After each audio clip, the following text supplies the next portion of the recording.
is Rowena Dooley asking Sol citizens to report for duty.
Rowena Dooley asking Sol citizens to report for duty.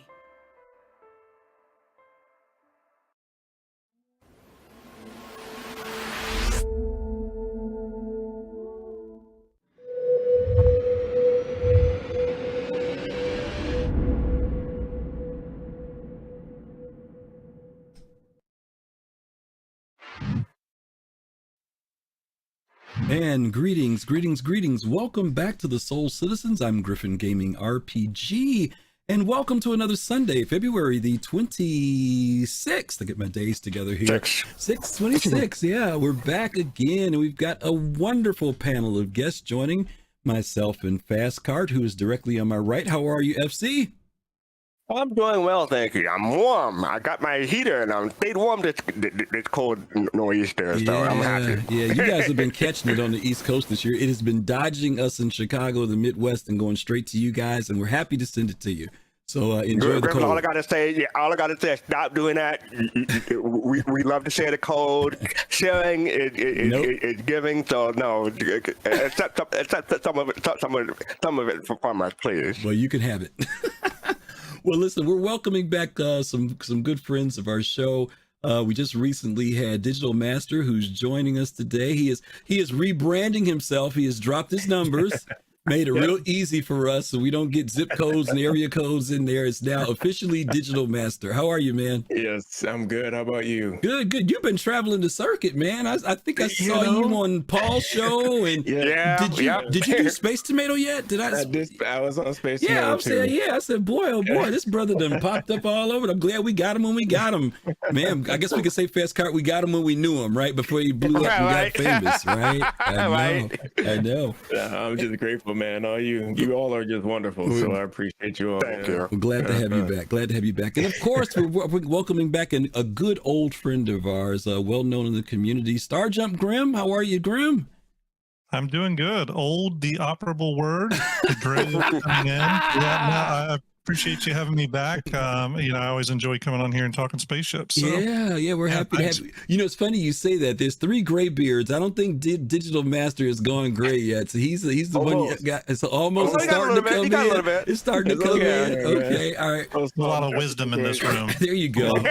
There you go. That's the way to spin it. Well, listen, folks, we're here today to talk about, the title of our show is Making Modularity. And, this idea of modularity is not new to Star Citizen. It has come up from the very early days. We're going to talk to you guys a little bit about that. In fact, one of the first couple ships we're going to open up with is going to be talking about modularity and the stories behind them. And there's always been this question about modularity in the sense of how practical it is in the game, how feasible it is in the game. And actually where Star Citizen wants to go with this idea of modularity. A lot of us have bought ships, and a lot of them are variants of ships that are supposed to be modular. Hey, Reload, thank you so much for that sub. I worked on our sound for an hour and a half today, fastcart, and it is gone again. It was here earlier, I didn't hear it. It was here earlier, and now it's gone. I don't know what happened to it. So, all right. So Whammer still works. I think it happened when you put the name. That messed it up.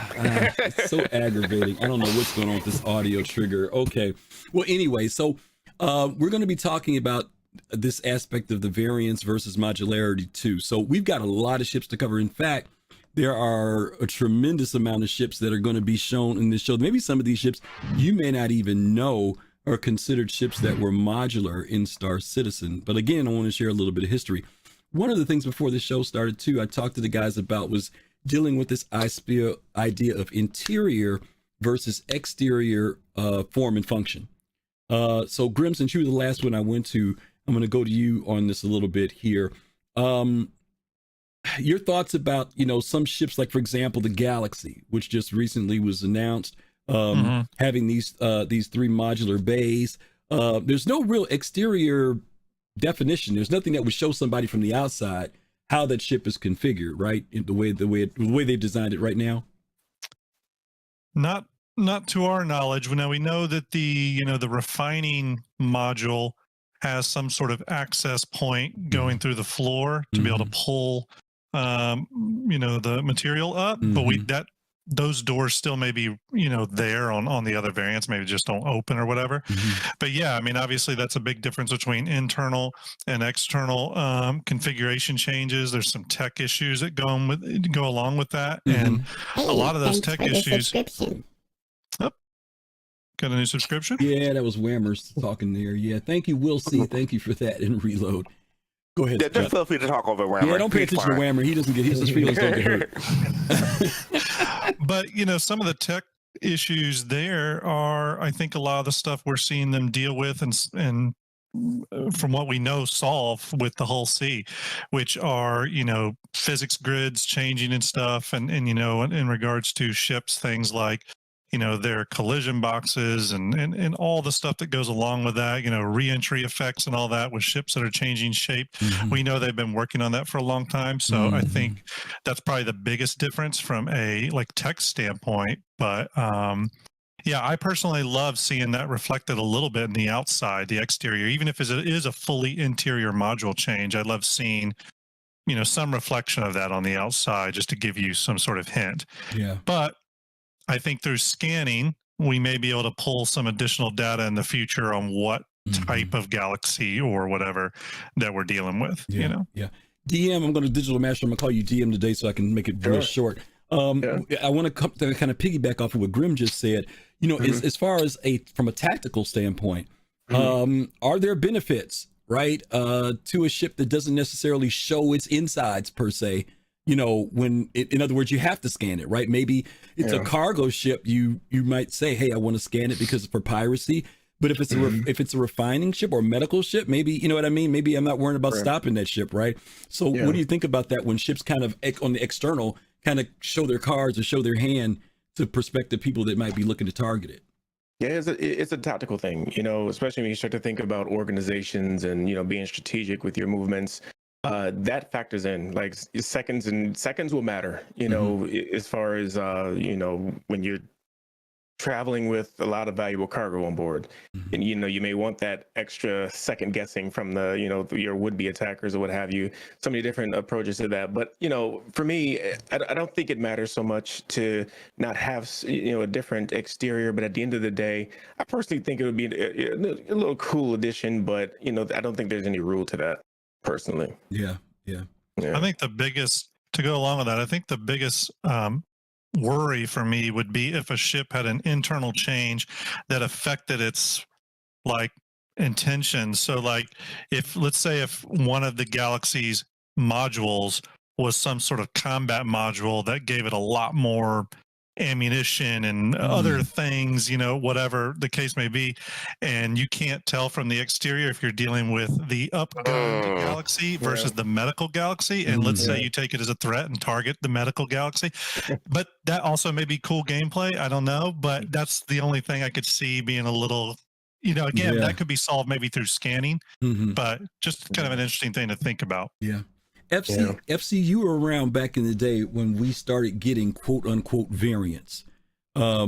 And there was a little bit of controversy about that because some people thought that certain ships were going to be modular. In fact, you know what, before you even answer that, let me change to a graphic here. And guys, just so you all know, these are some of the ships we're going to be covering today. I know you can't read the small type, but just letting you know, that's how many ships right now in game they've talked about some form of modularity with.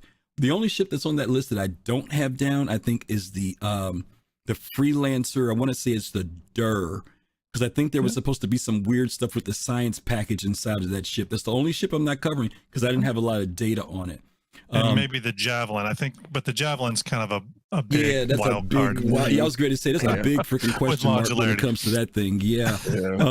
So let me jump to the very first ship that well, you know what? Let me go to the first ship, and then when we get to the second ship, that's going to be the one that we really want to deal with when it comes to the controversy, fastcart. So just bear with me for 1 second on that. No problem. Okay, we opened up talking about this before the show, guys, the F7. And I had the F7 down because I personally couldn't remember the complete stats on all the different F7s. Some of them have a certain level of quote unquote modularity to them. For example, I think on the F7A, if I'm remembering correctly, that center part behind the pilot area can be swapped out to be cargo. Now, fastcart was sharing some stuff. He has a Super Hornet. Was it the F7CM or is it the FC? What is that? F7CM Heartseeker. CM. Okay, CM. Okay, but the Heartseeker's a variant. But I just want to go with that particular model. Now that has a level of modularity to it, right? Where something can be swapped out on that ship. Yeah, the turret, or the ball turret, can be swapped out with a I forgot the name of it, but it comes with 2 size 3 gimbal weapon that the co-pilot can control behind you, but you can swap it out with a I forgot the name of it, but it replaces the ball turret and becomes a fixed size blow weapon instead that the pilot can control. Mm-hmm. So instead of having 2 gimbal size 3, you get one fixed size 4 that the pilot controls, and in my opinion, it delivers more firepower that the pilot can actually throw out. Okay, Brim, do you know if the F7, the F7A is the military version, and then the F7C is the civilian version? Do you know if that swappableness is the same between those two? Because the F7A is like a rare ship in game, if I'm not mistaken, right? Yeah, to my knowledge, the only thing I specifically remember about that is that the F7CM, the Super Hornet, the 2-seater one, is the closest you can get to the military loadout in the civilian airframe. Mm-hmm. Yeah, that's like the big key point I remember. I don't think it's a 1-to-1 thing, but I think it's the closest you can get. Okay. Yeah, that's the only thing I really remember. Okay. Yeah. I again, if I'm remembering correctly, the F7A did go on sale, but it's very rare in the game, if I'm remembering correctly, right? It's not like I don't think it was the F7A. I think it was like a skin for the F7A, and it was for Veterans Day for one time. Right. If I'm correct. Okay, that's what it was. Okay, it was a skin. Yeah. Okay. Yeah. Gotcha. Okay, the A has 2 S4, S2, S3s, and 2 S2, S2s. The M has, okay, thank you, Ender. Thank you. Okay, great. Mm-hmm. Okay, so and the reason why we're showing this ship is these are the earliest ships that came into the game that dealt with this first beginning idea of modularity. Now, right now, we're just talking about a weapon swap. This is a little bit different than when we're talking about the regular gimbals and lasers versus ballistics. There's an actual huge, as you know, in the center rear part of the ship that physically changes out for this turret area, okay? So we're going to go from this one to the other early ship, and this is the one that I was going to ask fastcart about earlier, and it's the Aegis Avenger. A lot of you all will remember when the Avenger first came out, this is what the Avenger looked like inside. It had these jail cells in it. I think there were 6 altogether. And when you actually, that's not the original version, because the original version has orange ones, if I'm remembering correctly. But anyway, when this ship went on sale, there was some other package items that came with it. You got some a stun baton, you got some handcuffs, and then there was this thing about it being modular, that they were going to make this ship modular, and everybody was waiting on that modularity fastcart. And what happened? What They happened? became variants instead because evidently variants were easier to make a variant of a ship than to make all the features and mechanical stuff for it to be modular. So yeah. So, I mean, DM and Jump Grim, either one of you guys want to answer this? I mean, do you feel that it was better for CIG to make those variants in order to work out the features? Or would it have been better to just leave the ship the way it was until modularity came in? I'm using, for example, the Retaliator, which we'll talk about later, which also has variants, but they never did expand on variants of that. They just put the bomber version and have left it alone. But to fastcart's point, they have put in these other areas where now you've got the Titan, which we see on screen now for cargo, and then we have the Warlock, which is for the EMP. So you guys any thoughts on that? Yeah, I mean, if you don't mind me going first real quick. The first thing that I thought of, because I forgot what episode, and I don't remember if it was an ISC or a SEO, but at the time I think it was going by a different name anyway. But they talked about it briefly. Speaking specific, I think, Grim, you mentioned it a moment ago.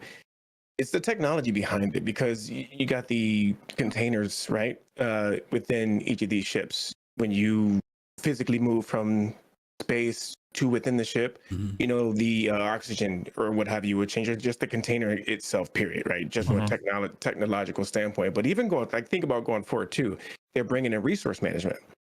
Now imagine them, not doing the groundwork for the technology first before making the ships. I think that's what problem they ran into. I think they stepped out too quick, talking about modularity, and then realized, oh, wait a minute, there's so much technology that we got to get right before we start introducing this concept into the game. And I think that's what happened to them personally. Yeah, I think that's a fantastic point, because when you start looking at a lot of these things, you start thinking about, we've heard CIG talk about how they've started factoring in how much power a coffee maker will take on an outpost. I'm of the understanding that the resource management will affect power requirements for the ship. And then you have to start asking yourself, well, does an empty cargo space take as much power as a medical suite to run? Technically they shouldn't. So, it'll be interesting to see how that plays out. One thing I will mention about this though, and I know Ender's in chat and he's heard me rant about this a bit on my own. This is my one criticism, I think, on CIG's approach with this. I think if the role of the ship is fundamentally changing, then it really should be well, actually, let me step back. If it's just a loadout change, like a weapon change, I think it should not be a variant. It should be a loadout change. And the one example they do this with that really bothers me is the Talon, which is not a modular ship, but it's a variant, and it's only a weapon change. And there's no way that a manufacturer would build a ship with missile hard points, but then not missile hard. Like, it would, that's just not how manufacturing works. So I've always looked at the Talon as the wrong way to do it, which is concerning because it's a newer ship. But I look back. But Grim, this is not 100 years in the future. They do things differently then. No, I know, apparently.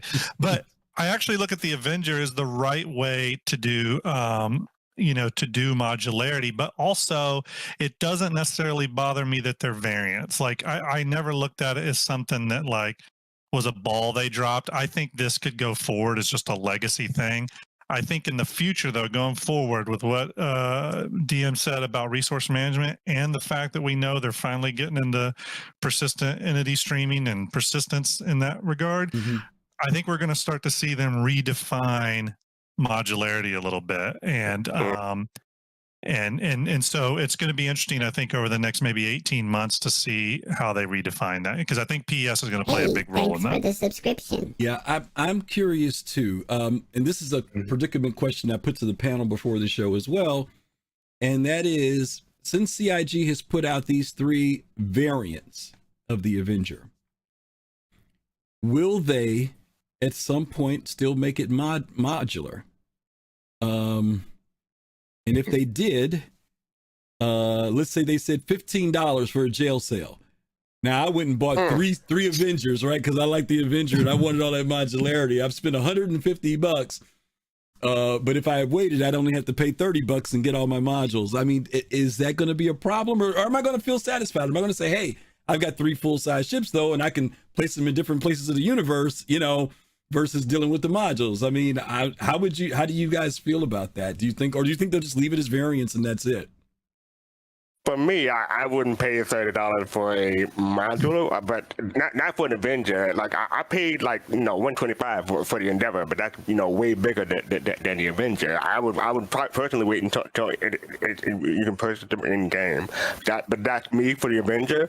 But that's something totally different. Plus, it's different play style than what I'm going to deal with. Okay.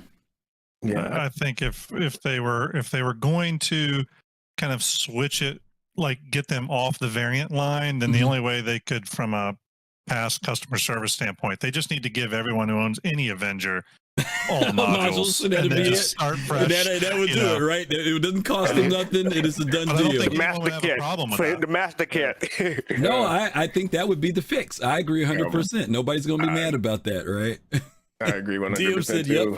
Yeah, I was gonna say something similar because it's like that's a problem I think that they run into already with certain things. Is like because you'll hear some people, and I know that's a very subjective thing, but some people will have a big problem when specific. I'm trying to think of an example, but just the older backers, I'll call them. When certain new things get introduced, and it's like you're stepping on, some of the things they've said and done in the past, and it's like that's creating some frustration. Yeah. So I am firmly on board with Grim when he said, let's just give them out. Do that, just give them out to the people that have them already. You may get some new people complain about that one, but do you realistically see CID doing that? Yes. You know why? Yes, you know why? Because it'll make everybody happy. Because if I was willing to buy this ship 7 years ago, based upon the idea at the time of modularity, and if you let somebody who just came in the game, they buy their Avenger for the first time, and the most they have to spend is $90 to have every module for that ship. But I had to pay $150 or $160 to do the same. No, actually, it's more than that. $200. It cost them nothing to give out a virtual item. It cost them absolutely nothing. And everybody's happy. The new people are happy, and the people who were willing to invest the money or back the money to back the project for 8-9 years before it came in, they're happy too. So I think it would be. But the investors will not be happy. They want CID to make as much money as they can. So but you know what? Let me tell you about making money though. Here's the deal. It's just like when you go, wow, Reload. Thank you so much for those gift subs. Thank you. Thanks, Reload. Awesome. Thank you. Let me give you a good thing about customer service. There's a reason why when something goes wrong at the airline, they give you a free ticket to fly anywhere you want to. There's a reason why they do that. Because bad press, all you got to do is have those people go home and tell all their family members how United sucks, don't ever fly them again. And it wasn't worth that one ticket. It wasn't worth that one ticket. So it's better for them to do that. And don't cost them than to put out virtual items than to have a whole bunch of people saying, we got screwed. Look, we backed this thing 10 years ago and they said they were going to give us modularity. You know where it'll go. Okay. Well, and to be fair, I will say, I don't think they will ever do that. And the reason I don't, and Starlet, one of the members of Star Jump reminds me a lot with our Fleet Viewer project and how we arrange ships on there, is that a lot of things are based off if it's an actual SKU that CIG tracks as a product. And I think for them to go back and mess up that table, you're talking pledges, you're talking people, credit things. I don't think they'll ever change it. I think what they'll just do is take lessons moving forward. Although I wish they would change it. But I really do think this question brings up something that I would love for Jared to ask John Crew and some of the other heads of ships, involved in ship development. It'd be a great question as what is the current definition of modularity based off the past in terms of how they choose which ships get it? Because it's obviously that's evolved over time. And I think it will evolve some more, and that's okay. I think it's naturally going to evolve, but it'd be interesting to hear, now that we're getting close to modularity, where did they see that factoring in? Are we going to see more? If the Talon was released next year, the Talon, would it have been 2 variants, or would that have made sense to be a modular weapon swap? Where that line is, I think that'd be a great question to ask moving forward. Yeah, it's a fair question. think it's a good question as Because well. you could ask the same question of like the Ares. Again, when that was originally pledged, it's a gun swap. And what's funny is if you even go to Crusaders, gun and color different too. True. But if you go to Crusaders showroom, where the ships are at, they actually show a starfighter with no weapon loadout. It's just got a blank spot there, and it's just called Ares Starfighter. It's a graphic, Right? But I always thought that was interesting because it's just. I'm sure it's an internal marketing decision, but it would be interesting to know a little bit more how that decision is made. You know? Yeah, that's a very good point. The Ares could have been a single ship. But Yeah, it really could have. Could have. Yeah. Okay. Now CIG may say what I think they'll say on something like that, not to diverge too much, but is that it's like, well, the Inferno has a whole ammo compartment inside of it that the Ion doesn't have, and the Ion has bigger. So again, if it affects components, I'm okay with it being a variant, but it's so ill-defined right now. Like does the Ares truly have different? I mean, plus, if it was modular, they probably charge like $200, $250 for the Ares now. But they probably charge $200 for the ship itself, and $50 for the weapon. I'm guessing. But because because the whole thing too, I personally feel ships and modules are going to be a drop in the bucket to how they could truly monetize this game when they get really deep into microtransactions, hopefully in the future.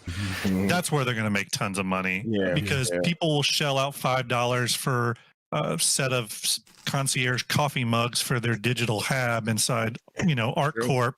They will, versus $200 a year, $500 a year for ship stuff. Microtransactions are the future for them.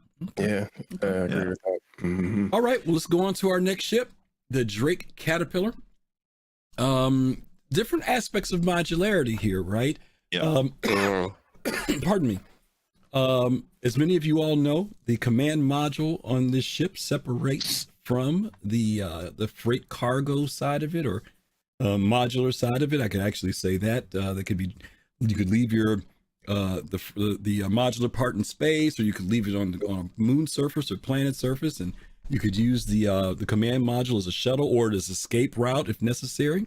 We've got a couple different variants of how this looks. As you guys know, there's a cutaway that has its own sleeping area in it, command area inside of it. So it's kind of like a little standalone ship when you really look at it when you're inside this. But here's, it's like a cutter. Well, it is. That's interesting that you would mention that. It kind of does remind me of the cutter inside now that you say that. But here's the thing that has raised a lot of questions, right? This is one of those ships that when we first started hearing about modularity way back when the Caterpillar came out, about the fact that those different cargo bays could be swapped out for different things. Now, later on, we're going to get into some of those that people have suggested and what CIG has talked about. But DM, I'll start with you on this one. Are you familiar with some of the ideas that people talked about with the Caterpillar back in the day, or is that something kind of new to you? Well, I'm going to be part of the minority here. Okay. I've never been a fan of the Caterpillar. Okay. So I've never given much thought to it. Okay. That's fine. That's fine. Fastcart, what about you? Yeah, I mean, I thought about the Caterpillar, but I didn't like the look of it, so I went with I would prefer a Hull over a Caterpillar, or a Taurus over the Caterpillar. I know it's not the same cargo space, but I mean, and then BMM. So hey. Oh boy. Okay, Grim, it's on me and you. I cannot go an episode without saying BMM release once. Okay, it's on me and you, Grim. Grim, can you talk a little bit about the modularity ideas for this ship? Well, turns out I have a lot of thoughts on the Caterpillar. It's a ship I think about quite often. So there's three things about the Caterpillar to me that a lot of people don't think about that make it extremely unique within all the Star Citizen ships. The first one is it's exactly the same as the Endeavor. They are the same ship technically, and that's through a variety of tech things. They're both modular ships. They are also the only two ships, to my knowledge, correct me if I'm wrong, and this is important, I think, when you're talking about game balance and role. They're the only two ships that can do a variety of mixing and matching with modules. So where the Galaxy is either a refining ship or a medical ship, you can mix and match modules with these two ships. They also are both of these ships require ship-to-ship docking tech. They both technically have shuttles that they disconnect from. So I've always thought about the Caterpillar that way, is that it's really no different than the Endeavor. It's just a smaller Endeavor. Except now, yes, one is great and the other one is mess. Well, you know, so you know, the Caterpillar is. It's kind of funny. I think it's a really interesting ship for it to even be in the game at this stage. The fact that it is and its cargo place is really interesting. But you know, if you go back and watch the video they put out, you're getting a lot of hate in chat right now. What's the know that, Grim? Hey, it is. Poor man's Endeavor. Poor man's Endeavor. Not Blasphemy. just here, not just the chat. Me too. Okay, like I'll say two things about that. We're talking about Willis. One, I just meant from a tech perspective, it's the same. Two, I am on Drake's payroll. I am a huge. Oh, now we get it. I'm sorry. Now we get it. Oh god! All my Starjump people like VMXCO and Ender and stuff in chat know I am on Drake's payroll. But it uses all the same tech stuff. So, but when you go back and look at the Caterpillar video, it was like a ship shape or around the verse or whatever it was, and they go through all the modules. Or through a lot of modules, and they have them kind of really rough white box kind of built, and they sort of show you all of them. I mean, the Caterpillar is one of those ships that could truly be your own. Like you could have 10 different Caterpillars if they stick with their modularity scheme with it. You could have 10 different Caterpillars, and none of them would be the same. That is kind of interesting to me. Yeah. Right. Yeah. And I think the same thing about the Endeavor, you know what I mean, is that it's a whole other level of modularity beyond like the Galaxy and stuff, because it changes. You never know how people are going to put modules together that give them a benefit maybe that we don't, and CIG just doesn't know about yet, and we won't know about till some of that stuff's combined, and that's kind of fascinating to me. Yeah, I think that's a big, to me, I think that's a big thing that I hope CIG gets right, allowing us to customize not just our own ships, but pretty much everything to be as unique as possible. And I think that's a very good point you bring up, Grim. And if they can do that, and of course they're going to get more creative with the other ships, because you make a great point with the Endeavor and the Caterpillar. You're right. You can get 10, and probably each one is different, very different. Yeah, and you know, they mentioned something in that Caterpillar video. It was very briefly. I forget what it was in context to, but you know, I've brought this up to other people too, and I get pushback on it a lot of times. But I truly hope that in the future that does apply to all ships, DM, in the way that, like, now I don't think a tier 1 or 2 bed should be able to do this, but like a tier 3 medical bed, like the kind you'd find in like the Cuddy Red or something. I personally think if your ship has the cargo grids available for it, you should be able to put it in there. And as long as you have the cargo grids and the power supply to power it, you know what I mean? Obviously it would pull from your resources. And in that regard, I guess it's sort of modularity, but it's also more just like how you're outfitting the inside of your ship. That truly would make any ship you come across a bit of an unknown in terms of what you're dealing with. You could turn a Carrack into a mobile hospital, you know, or whatever. That's interesting to me. So, let me throw a question out to you, because you just raised a point. I mean, I'm not throwing any shade, but I am mentioning something that I know people talked about when Starfield came out, and we watched the presentation for it. One of the things that people got excited about was they talked about being able to quote unquote customize your ship, that it was modular. And it seemed like that was kind of more like a quick hot swap kind of thing, you know, just swap things out, blah, blah, blah. But Grim, I want to go back to something you said earlier. CIG has inferred that there will be impacts on, you know, when we do that type of swapping out, components and things may be affected by it, right? The power, resources, things of that nature, which is something like in a game like Starfield, it doesn't seem like that's reflected at all. It just seems like you just kind of, if you want to put an exploration bay in, you can, or a communications bay, that's it. You know, do you think that type of modularity, or that will be something that people will be thinking about later? You know, because as you said, this ship's very customizable. A Caterpillar could be a dozen different configurations if they continue to put out these different modules. Will that be a factor for players? kind of along with that, I think that it's one of the reasons why the Caterpillar and even the Retaliator, which I know we'll get to, why we maybe haven't seen their modularity move forward, even though we've been told time and time again the Retaliator's coming up. And part of the reason I think that is because we've been told even recently in that resource management video, which I'm glad DigitalMaster brought that up earlier. They talked a lot about how, like, if you have too many people in a room that's not meant to hold 2 people, then the oxygen drains faster. Well, how's that supposed to affect the Retaliator with its like dropship module versus when it doesn't have a dropship? Is it now pulling more oxygen? Right. And we know resource management's in development. So if I'm a ship developer and I'm going, well, what modularity ship do we put into production? It's funny that it might end up being the Galaxy, because I think that one's a lot more straightforward. But the Retaliator to me actually brings up several issues, specifically in regards to resource management. So it'll be interesting to see how that plays out. You know what I mean? Yeah, absolutely. Okay. Yeah. All right. It'll be funny if the Galaxy comes out before the Retaliator base and everything like that. It could happen, though. It could. Yeah. It's interesting. Well, I know we're going to get to that ship, but if you look at it closely, it's interesting the modules that they chose for the Galaxy too. Yeah. That kind of goes to the point you make. Yeah.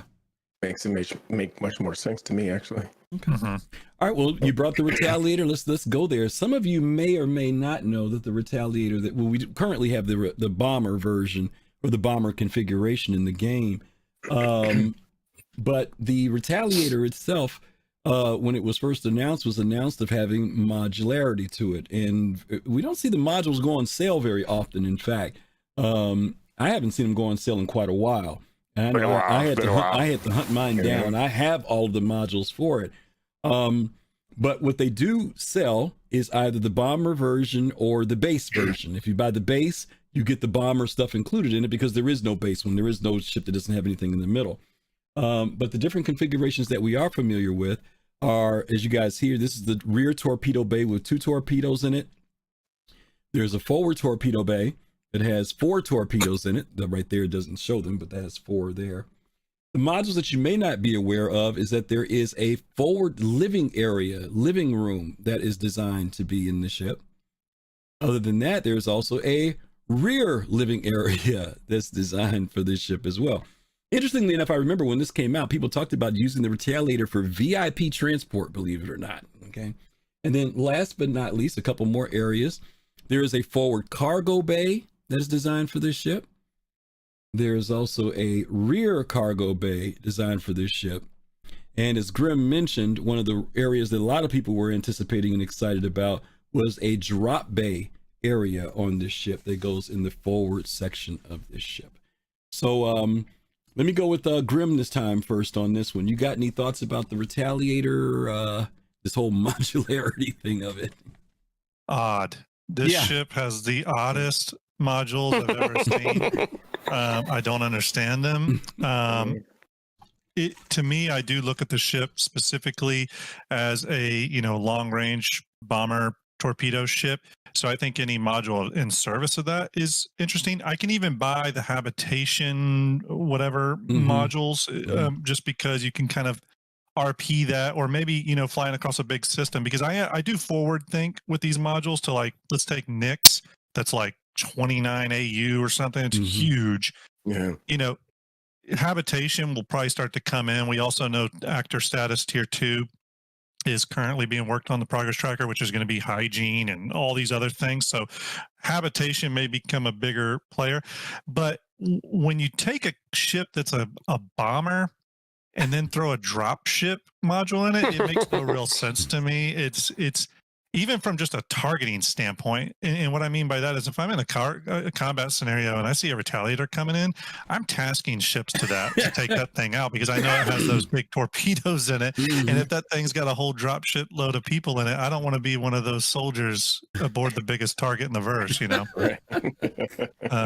That's my only thoughts on it. Well, just odd choice of modules. But that extends itself to, this is one of those ships where, as far as we can tell, from the exterior, you won't be able to tell what this ship is doing, right? Yeah. So that is a factor, because I know I bought this ship initially, but I didn't even know about the modules at first. And I bought it because it was a very great reminder of a stealth bomber to me. And I was like, oh, I love this thing. Then I Yeah. found out it had all this other stuff. I said, well, cargo, okay, yeah, maybe trying to get it someplace fast and everything else, but the drop ship side of it, I was kind of like, I don't know. It's a To pretty me- big ship to be using for a freaking drop ship. It's not a small ship, you know. Yeah, I mean, and to not take any time away from you, DM, I'll let you go. But I'll just go ahead and mention that, like, a module to me that would make sense for this ship would be some sort of big electronic warfare Yeah. scanning Yeah. array module, just to help with its mission. Yeah. Because I look at the ship's specific mission. You know what I mean? I feel like if you throw a dropship module in it, now is it really a good torpedo bomber? And is it really a good drop ship? You know, is there better ships that can do those roles now? Did you really just kind of make it mediocre in two categories instead of really good in one? I don't know. I mean, it's subjective, but that's sort of the way I look at it. Yeah, you stole what I was going to say, but go ahead. DM, were you going to say something? Oh, well, the only thought I had was, just to your initial question, that ship just makes me wonder, why aren't all ships modular in some way? That's a good point. Yeah. Well, let me It's put so widely different. So yeah. yeah. Let me drop a real bomb on you guys about this dropship module. I'm going to read the description for you. We put the link in the page there for you guys. But this is the thing I want to raise to both DM and Grim, if they were aware of this. Get ready for the amphibious assault. I remember that a long time ago. Yep. The Retaliator's dropship module has seats for 12 troopers, complete with safety harnesses and 2 heavy weapons racks in the middle of the lift. The outer ring of the base serves as an armory, including 2 grenade ammunition cases, 4 rifle racks, 2 sidearm racks. Get ready for this. And energy recharge stations for all standard power armor. Titan shoot. Interesting, yeah. So Yeah. I always wondered whether this had something to do with, as fastcart said, the Titan suits. I mean, that's what it sounds like. We don't have a powered army in the game yet, so there's no telling. I mean, it could be a smaller version of a Titan suit, maybe like a regular powered suit for anything, because I don't know a Titan, how big a Titan suit will be. It may not even fit inside of it, so we have a different variant of a Titan suit. But I want to go back to something that Grim said, that like with all these different modules for the Retaliator, and I want to say it came out in 2015 ish or something like that, but I mean there are other ships that serve the role better than what the Retaliator will probably serve if they ever get these modules out. So I mean I know people would love this ship. I don't know any big Retaliator lovers out there who would just. Oh, you? Okay, fine. So So I mean, whether or not you would use this ship with the module, because I mean, whenever you want to change out the module, that's gonna be a chore. Like I can imagine you'd have to go to someplace like Cousin Crow's in order to change out the module. So I think most people just keep a module in their ship and as is and never change them. So Can I ask you guys about the amphibious part? Any ideas about that? I was going to say something about that. I think there was just one show ever to mention this. I could be wrong, but it was they were showcasing something, and Jared showcased something. It was either SC or ISC with water, and so alluding to the idea that they were working on water gameplay in some manner. Now I got to find that, because I know everybody's gonna be like, okay, I don't remember that, but I swear there was a show that they at least he alluded to it. It was no clear definitive statements about it, but you kind of got the hint that that's something that he was trying to tease. But for me, I'm all for it. Like, hey, we got we have space, we have land. Why not water? Let me throw something at you that later on, when we get to the wardens, remind me when we get to the wardens. I'm wondering whether this is a drop ship. Y'all hearing me? I didn't say that it lands and you let people out of it.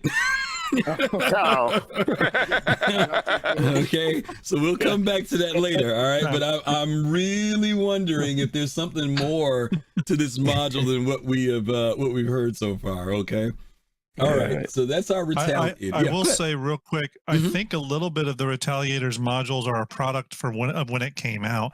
And they tried to make the ship be a bunch of different things Mhm. because they didn't have a lot of ships in the game Mhm. or even as many Back then, concepts as yeah. they have now. Yeah. Now that we're Makes getting sense. so many different types of ships concepted, Mhm. you know, Okay. yeah. Yeah, they may change things with this ship. I All mean, right. obviously not drastically because they sold these modules, but you know, they may. I don't know. Well, let's say this. Last year, that those modules were back on the roadmap, and they pulled them off again. They okay. started working on the Retaliator, which was the first time that they'd done that in forever. So they pull folks off of it. You know, whether they're rethinking it. I know they put a lot of resources into Squadron 42, so it may not be necessary, but. And John Crew has showed the modules before. They look finished. Like he showed the 3D stuff. They look done. You know? Minus tech, obviously. But Yeah, minus tech. Yeah. Okay. Gotcha. Starfare and the Gemini MISC. Those MISC lovers out there.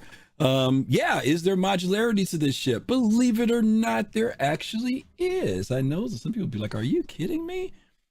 If you guys check out the Starfare page, or not the one now, you have to go back to the concept one. There are these drawings, and these drawings show two things. The one on the left shows an actual cargo module that could be attached to one of the areas where the fuel pods are on this ship. And on the right, which we actually do now have in the game, you can swap out certain tanks on the Starfare. Some of you may not even know that. The Starfare, if you go to a, what's the place called? I understand. I can't. Never. Cousins. No, the other joint, the one that's in the different Lagrange I points. know. New Babbage has one too. What's the name of the joint, y'all? The place where you can get parts at, the white and blue place. Oh. Rubber Depot? What is- No, I can't think. Come on, Chad, help me out here. Dang it, I forget. Which one No, is it? not Upper dumpers. Depot. No, the white and the clean Platinum auto Bay? zone. Platinum Bay. Thank you. Thank you, Colossal. Oh, those, Cinemax, Bay. thank you. Yeah. Platinum Bay. Platinum yeah, Bay. the If other you one. go in there, you'll see that there are two different type of fuel tanks that you can purchase and swap out on your ship. But the cargo bay is the other thing that I thought was interesting. That if you're coming in with a Starfare, a lot of people haven't thought about this ship, but especially if you're dealing with going to places where there are outposts or bases like that, to be able to deliver fuel and also deliver supplies. And it seems like one of those, like, what do you call those things? Like when you're moving people, you can just drop the cargo thing on the ground and come back and get it later. That's what it seems like, but I don't know. Most people just thought about these things as fuelers, right? What are your thoughts about this? Because it does have a big cargo area inside of it, as well as this thing with these tanks. Was this announced when it was first? Was this mentioned when this was first announced? Because I remember there was some controversy over the discussion of the difference in cargo capacity of the Gemini versus the base. Yeah, because the Gemini has more armor, Right, but it loses the space. It loses the cargo. It's supposed to lose cargo space inside. Exactly. But Supposed to. that's the part though, because you don't really see where it's losing the space. Right. Yeah. So it's like, how do you justify that in the game, Yeah, right? yeah.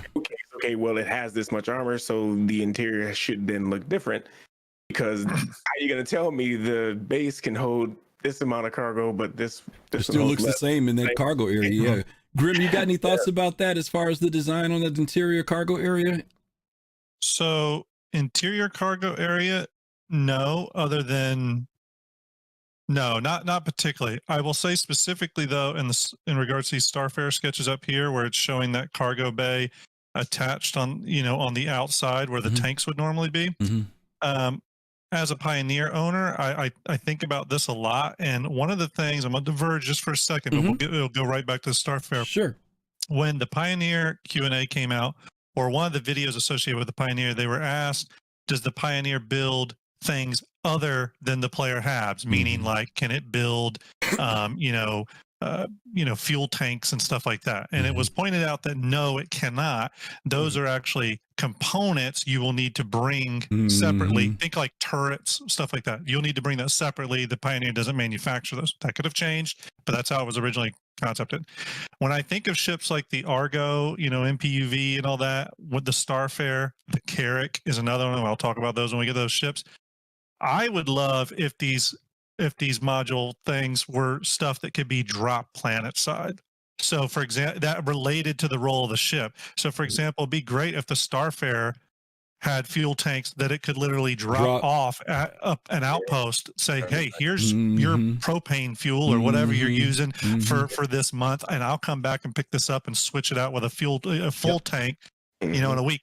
That would, to me, and the Carrack could drop off mobile medical clinics where I could go all day on this, but to me, that's how I sort of look at the Starfare sketch there. Yeah. And even if it's just a cargo pod that can literally be dropped planet side, because I cannot wait till we can build our own outpost. So in thinking about all ships, I constantly see how they could be fit in to outpost building. Or like surface gameplay, planetary surface gameplay. And I think that would be really cool. And I could see the Starfare playing a role there because it's already an industrial ship. It's doing that role. I could see it bringing industrial components to an outpost, whether that's fuel tanks, cargo boxes, whatever. I love that. I love that idea. Power generators. All I gotta say, all that. All I gotta say for the stuff is, I still get lost in that ship. It came out in 2015. Now you're telling me that they can change the interior and make me even more lost? No, thank you. I'll pass. Well, I will say this: I knew about the cargo area. I never thought about the tanks being dropped. I've always, because they've talked about the fact that it's not just delivering fuel; it could be water, milk, whatever it is that they could do. But the fact of being able to deliver those tanks would be awesome. I think that would be a great thing, and gives reason for purchasing tanks. Yeah, and that's kind of what you see in the in that left side sketch there. With those cargo bases, they're attached to the outside. So in a sense, that ship is no longer a refueler. It becomes something different, which is kind of interesting. Yep, absolutely. Okay. Well, you missed, folks. Hang on to your Starfare. We've always said that about the Starfare anyway. A lot of people, I think, underestimated that ship a long time ago. So, all right, let's go ahead and jump into this next one on the Aegis Vanguard. This one's another controversy. Back in the day. This whole show. Yeah, I know. It's a show of controversy. Many of you have Vanguards. Many of you love the Vanguard. There's the Hoplite. There's the Warden, the Hoplite, the Sentinel, and the Harbinger. And one of the incentives for the ship, other than it being a heavy long-range fighter, was that at one point, CIG did this thing that they called Battlefield Upgrade Kits, or BUKs, BUKs. And people bought BUKs. They were so excited about their BUKs. As Bruce Warren said, he's got a BUK. Helix says he's got a BUK. Okay, everybody remembers the BUKs. And I remember what they were called before they were BUKs. But yeah, I'm not going to go there. Go ahead. Okay. So Starbucks, yes. So CIG decided to once again put out variants for different ships. But then this idea of BUKs changed a little bit. Now I never owned BUKs, and I don't own any of the Vanguard series. So maybe one of you guys can tell me what the new thing is now, because BUKs was supposed to be, you could basically make the interior of except for the Hoplite. The Hoplite was the only ship you couldn't do this in. You could swap out the Warden and take a Sentinel interior and basically replace it. And if I remember correctly, there was also some weapons change out or something that could happen too with the front gun and stuff. Do either of you guys know any details on that about the Vanguard stuff? Grim, do you know any of it? DM? So this is the one I'm not familiar with. Yeah. Okay. So maybe somebody in chat knows exactly what CIG finally resolved on, because what they basically said was the original plan for BUKs was going to either be put on hold or canceled. BUKs feels like a marketing idea. Yeah. Well, that's not the original name. They were called Field Upgrade Kit before, but they had to change it because of the initial. Yeah. Yeah. I mean, I'm totally speculating. It seems like something that the ship production team probably went, who thought this up? You know, isn't this just confusing? Isn't this just muddying the waters a bit? But yeah, I don't know. I'm not too familiar with it. It was a little bit before the time I came into Star Citizen. So Mentalic says that, yeah, it's just the center module swap. Swap out, yeah. Okay. So essentially a fancy word for modularity. Yes. Pretty much. I guess, right. Yeah. Now the interesting thing though to me with that, and I don't think this affects that at all, but would be if these bucks like change things like the armor level and stuff, or I think this has been revised now, but I heard at one point, like if a ship only had, you know, industrial components, you couldn't put military components in it. You could only put industrial components. Like if it switched that over, although I think CIG's moved away from that anyway. But, you know, if it did something a little bit more than just being the modularity, like if it swapped something out that you normally can't swap out, that could be kind of interesting. Bruce Warren said this, and Bruce, hopefully, if I'm quoting you, so if I'm wrong, I'm going to blame you, but I know you're probably on point. He says that this only worked with the Warden.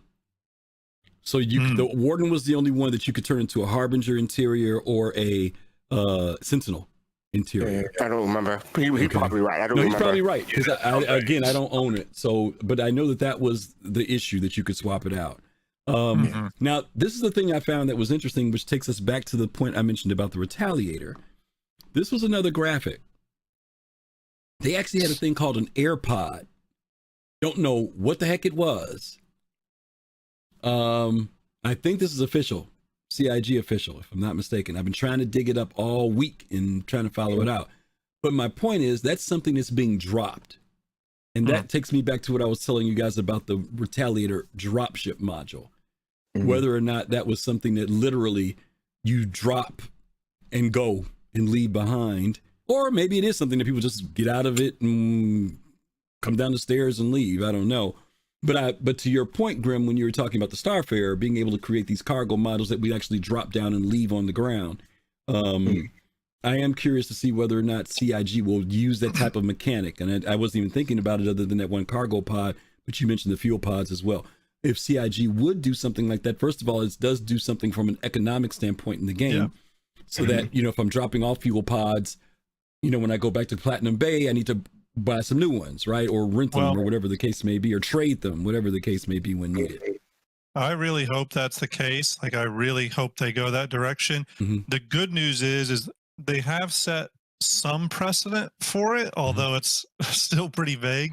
I didn't know about this specific example with the Vanguard, so that's really interesting to know. But they have set a little bit of that precedent with the Carrack, which we will also get to, because its pods actually do drop out, and it's been confirmed they drop out. So I think CIG is at least thinking about that from a functionality standpoint. They may not know exactly what to do with it yet, but you know. Where I'm going with that is the Carrack could have easily just been modules that switch out. Right. They didn't have to make them drop out modules, and they do drop out. They actually have they have full you know, pressurized seal, double doors and all that. But going back to this, it's interesting to see that they were thinking about that even beforehand. Because I really hope they go that direction. Shimpasta, do me a favor, throw that question in the questions thing for me, because I want to come back to it. I just don't want to address it right now when you asked about the Kraken and Privateer, because I'm going to talk to you about why I didn't include... No, that is the question. That is the question. No, I know. I want him to put it in the question. Is it in the questions list? It is? Yeah. Yes. Oh, I didn't see it. Oh, he did? Yes. Okay. I missed it, Shimpasta. Thank you. Okay. All right. And Griffin, you wanted to be reminded about something about the Warden? Well, this was it. No, this was it. It was a question about that with the Retaliators. So that was what I wanted to know. Okay. All right, let's go to something else here. And this is a new, semi-new, but also old. And this is one of the ones I had a big question about, because I own both variations of this ship, and it's the 600i. As you all know, just this last year, CIG showed us that they're beginning their rework and is bringing this ship up to gold standard for the 600. I'm not going to base any of the stuff we're talking about right now on the new look of the ship. What I am going to base this part of the conversation on is what they've told us about the ship when it first came out. And it can still carry into the where the ship is going to go. As you all know, when the ship first came out, it came out as the Explorer version. and the ship was touted as being modular, that you would be able to swap out between the exploration science version of this ship or to the touring version of this ship. Then once again, CIG produced 2 separate ships. And so there is the exploration version and there is the touring version of this ship. Now, Grim, I don't know if you've ever heard my story. DM, I don't know if you've ever heard my story. Fastcart's heard it, and our folks here have heard it a million times. This is the one ship I bought that I didn't care what it looked like on the inside. When I first saw this thing flying, I said, I want that ship. Yeah. And so I bought this ship. This is the only ship I ever bought blindly, honestly, because remember the commercial showed nothing interior. It was just outside and that was it. So I fell in love with this ship, okay? But let me go to you, DM, on this one first. The 600i. Do you own one? Have you flown one? What do you think about the idea of going from some pretty big extremes? It's not necessarily from combat to luxury, but it is going from exploration to luxury. It's a big jump, actually. I have both.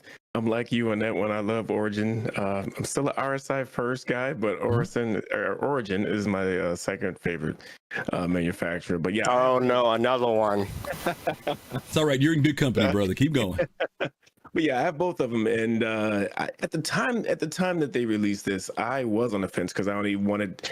I'll say this: I was only planning to get one, but I liked the idea of both, and I was actually hoping they would do the modules because logically you would think it'd be cheaper that way, right? To sort of be able to get both, but they, like you said, they ended up dropping both. So eventually, I just said, hey, I just like both ships, and just gonna go ahead and get that. But yeah, I'm with you. I think it's they're very different functions, and you start to imagine, as you're talking about the different like the resource management pieces or aspect of it all, what would be the difference between those two, right? Because you didn't have more people occupying the ship for the touring version versus the exploration, right? So how would that work if they were going to do that? So I think, and again with this, I think it's just like the other situations where they kept running into that technical block where, okay, we want to do this, but we're not really at a place where we can do this just yet. So I think that's part of it, but I guess we'll ultimately see. But I just want to say something about the shape of this ship on the exterior. When you were speaking about amphibious travel, this ship. Oh, we won't even go there. Don't go there. Don't go there. Yeah. Don't go there because you'll get me on a freaking tirade. You'll get me on a freaking tirade. That is a landmine. That is a landmine. It's a submarine. This is a submarine ship. Yeah, I am a full advocate that the 890 jump and 600 should convert to being in water no matter what. That's just my personal thing. So don't get me started. You can't tell me they didn't plan that when they made this. Grim, you got any thoughts on the 600 series modularity? Well, as you know, my contract with Jake prevents me from speaking on Origin. No, just kidding. The funny thing with the 600, which I think is one of the best looking exteriors in the entire game, I will say that in this specific situation with especially when you're talking like VIP transport, it's really like a complete ship makeover on the interior, and that does truly feel like a variant and not a module or any sort of modularity to me. And I look at them very differently. To me, this is more akin to the Kraken and the Privateer. It's a bigger conversion on the inside that spans multiple rooms, not just a self-contained modular area. It's multiple rooms, but it goes even beyond just rooms. It's decor, lighting, materials, like it covers a bunch of stuff. So to me, this truly does feel like a variant. And going back to what DM said, and I think someone else kind of mentioned this in chat or solution to this, I think one way they could get around this whole resource management thing, well, not really get around it, but play into it for different modules or anything like that. And like oxygen requirements, for example, would be that the module itself comes with extra oxygen scrubbers or whatever. That could work, yeah, whatever they're going to call them, so that they can support. And that may be where they're going with it, because we've heard CIG talk a lot about the room system, and I do think each room and or volume, and by definition each module, has like a set of properties and statistics, right? Mhm. Yeah, Some of that that's may true. be power requirements, oxygen, volume, whatever. I don't know what they all are, but you get what I'm saying. Yeah. Absolutely. Yeah. That's good. That's a good point. Yeah. Okay. Yeah, Go ahead. all I gotta say is like when the ship first came out, like Griffin said, that they probably wanted to do the modularity thing, but it's to having variant. I mean, why get someone to buy one ship, but you can get someone to buy two ships for twice the price? That's that's just a good from a marketing standpoint. Well, but also, But let me ask you a question. Though. I mean, not to be funny. I'm just gonna Yeah. I'm gonna give you this speculation, right? If they put this out as a modular ship, my price for this ship would have been $400. But because they didn't, it turned into $650. That's a big price difference. By talking to me about modularity, because like DM said, my default idea is if you tell me it's modular, I'm automatically thinking I'm going to be saving money if I choose to buy that other module. Maybe I don't want it. Like maybe all I want to do is the exploration. But if I do want that luxury side of it or the touring side of it, the most I'm thinking I might spend is maybe $100, $110 for it. I paid $650 for these two ships, and that's a lot of dough. That's a lot of dough. Is it 600? No, I'm sorry. These ships are $400, right?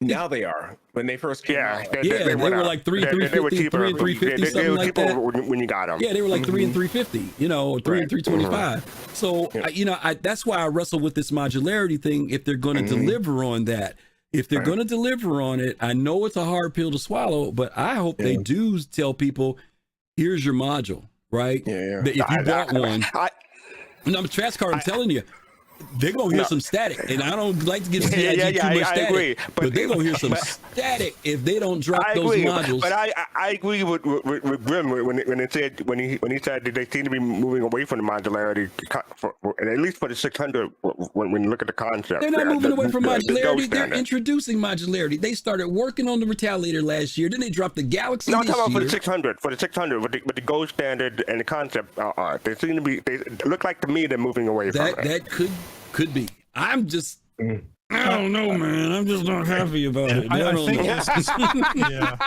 this specifically why I mentioned at the beginning of the show, we really do need, and it's relevant because they're selling ships every couple of quarters. We really do need an up-to-date definition of their idea of modularity. And there's some of these things that people go, well, they addressed that 2 years ago. It's like, but 2 years but that was 2 years ago. Things change all the time.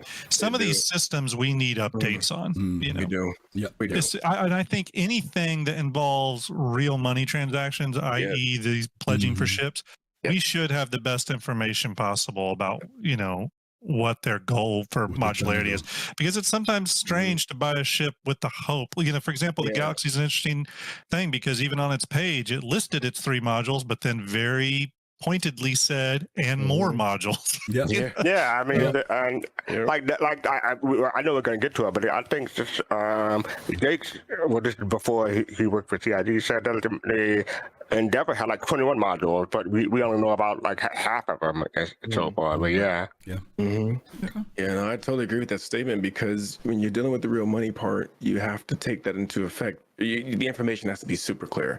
I get the disclaimer, that it cover you legally to a degree, but at some point you have to just be clear, cut and dry with your message and what you're selling, because at this point, like you're saying, Griffin, if they don't deliver on that, that's going to be a snowstorm. Yeah.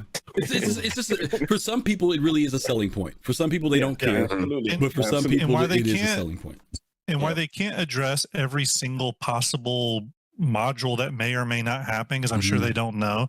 That's why I think it comes down to vision. They've got to have internal white papers, or data sheets that specifically lay out I would imagine some rules for when they're developing ships. You know what I mean? We've kind of heard this before, when I had Paul Jones on our show, Sergeant Station, he talked a lot about that, even before before we went live, we talked a lot about, these packets they have on each manufacturer that list out some things. I'm sure they have some of that that's even a higher level, just, on general rules for armament for ships. For example, I think this is why you don't see a light fighter with a size 9 turret. You know what I mean? They've obviously got some rules in place. So it'd be kind of interesting to find out a little bit more what those rules are. Now. You know what I mean? That's a good point. Okay, well, let's talk about a ship that a lot of people don't think about modularity with, the Argo MPUV.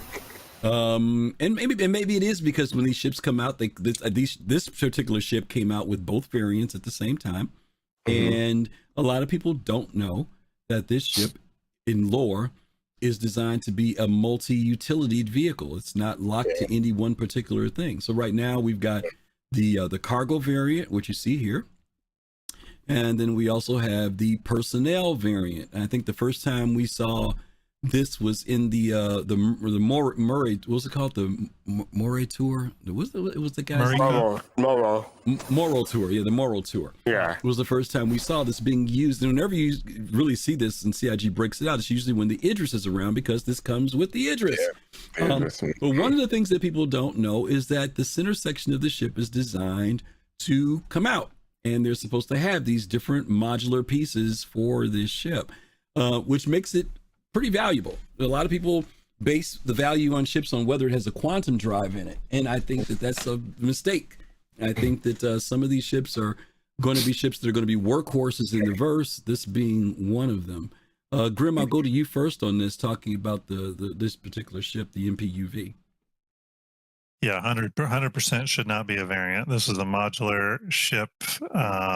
If I don't even really like to call it modular. It's a ship that can carry different cargo pods. Essentially, the ship is just the Argo. You know what I mean? And it has an attachment that can pull a bunch of different types of trailers.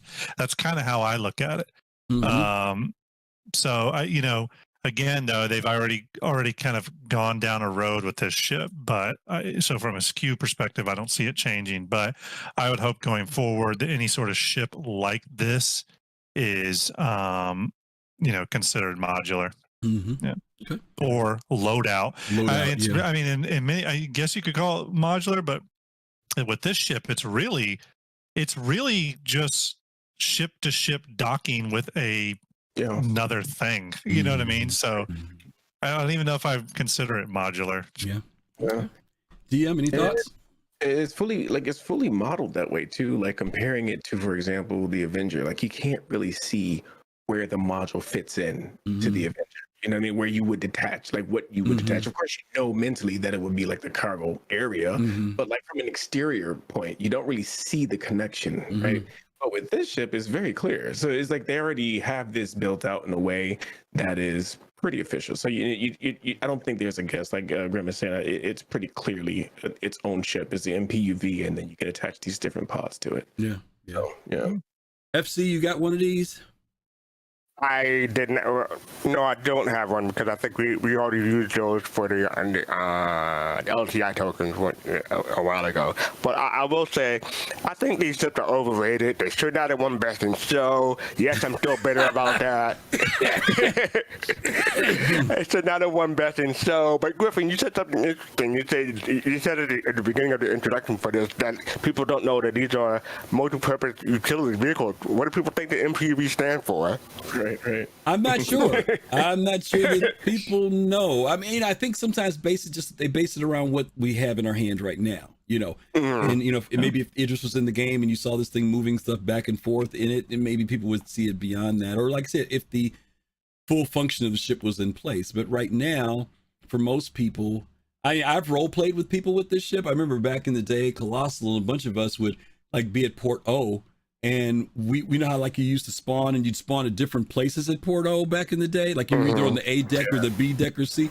Well, somebody would spawn this ship and they would go to all 4 decks and pick up everybody before we would leave, I mean, we would have a lot of fun doing that with this particular ship. But then once you get in the ship, where are you going in it at that point? There was no ship to dock into or to fly inside of this thing back in those days, right? But I was just watching a great video, a 3-year-old video from Rexzilla, where they did a party on an 890 and they picked up everybody in the personnel MPUV. And they'd have like 8 people loaded up in this thing. Now, mind you, here's something that maybe you haven't noticed. The personnel pod on this is the same shape and size of the escape pods that are on ships like the 890 Jump. It's an 8-seater pod, if you notice, it's the exact same size and dimension of what gets ejected out.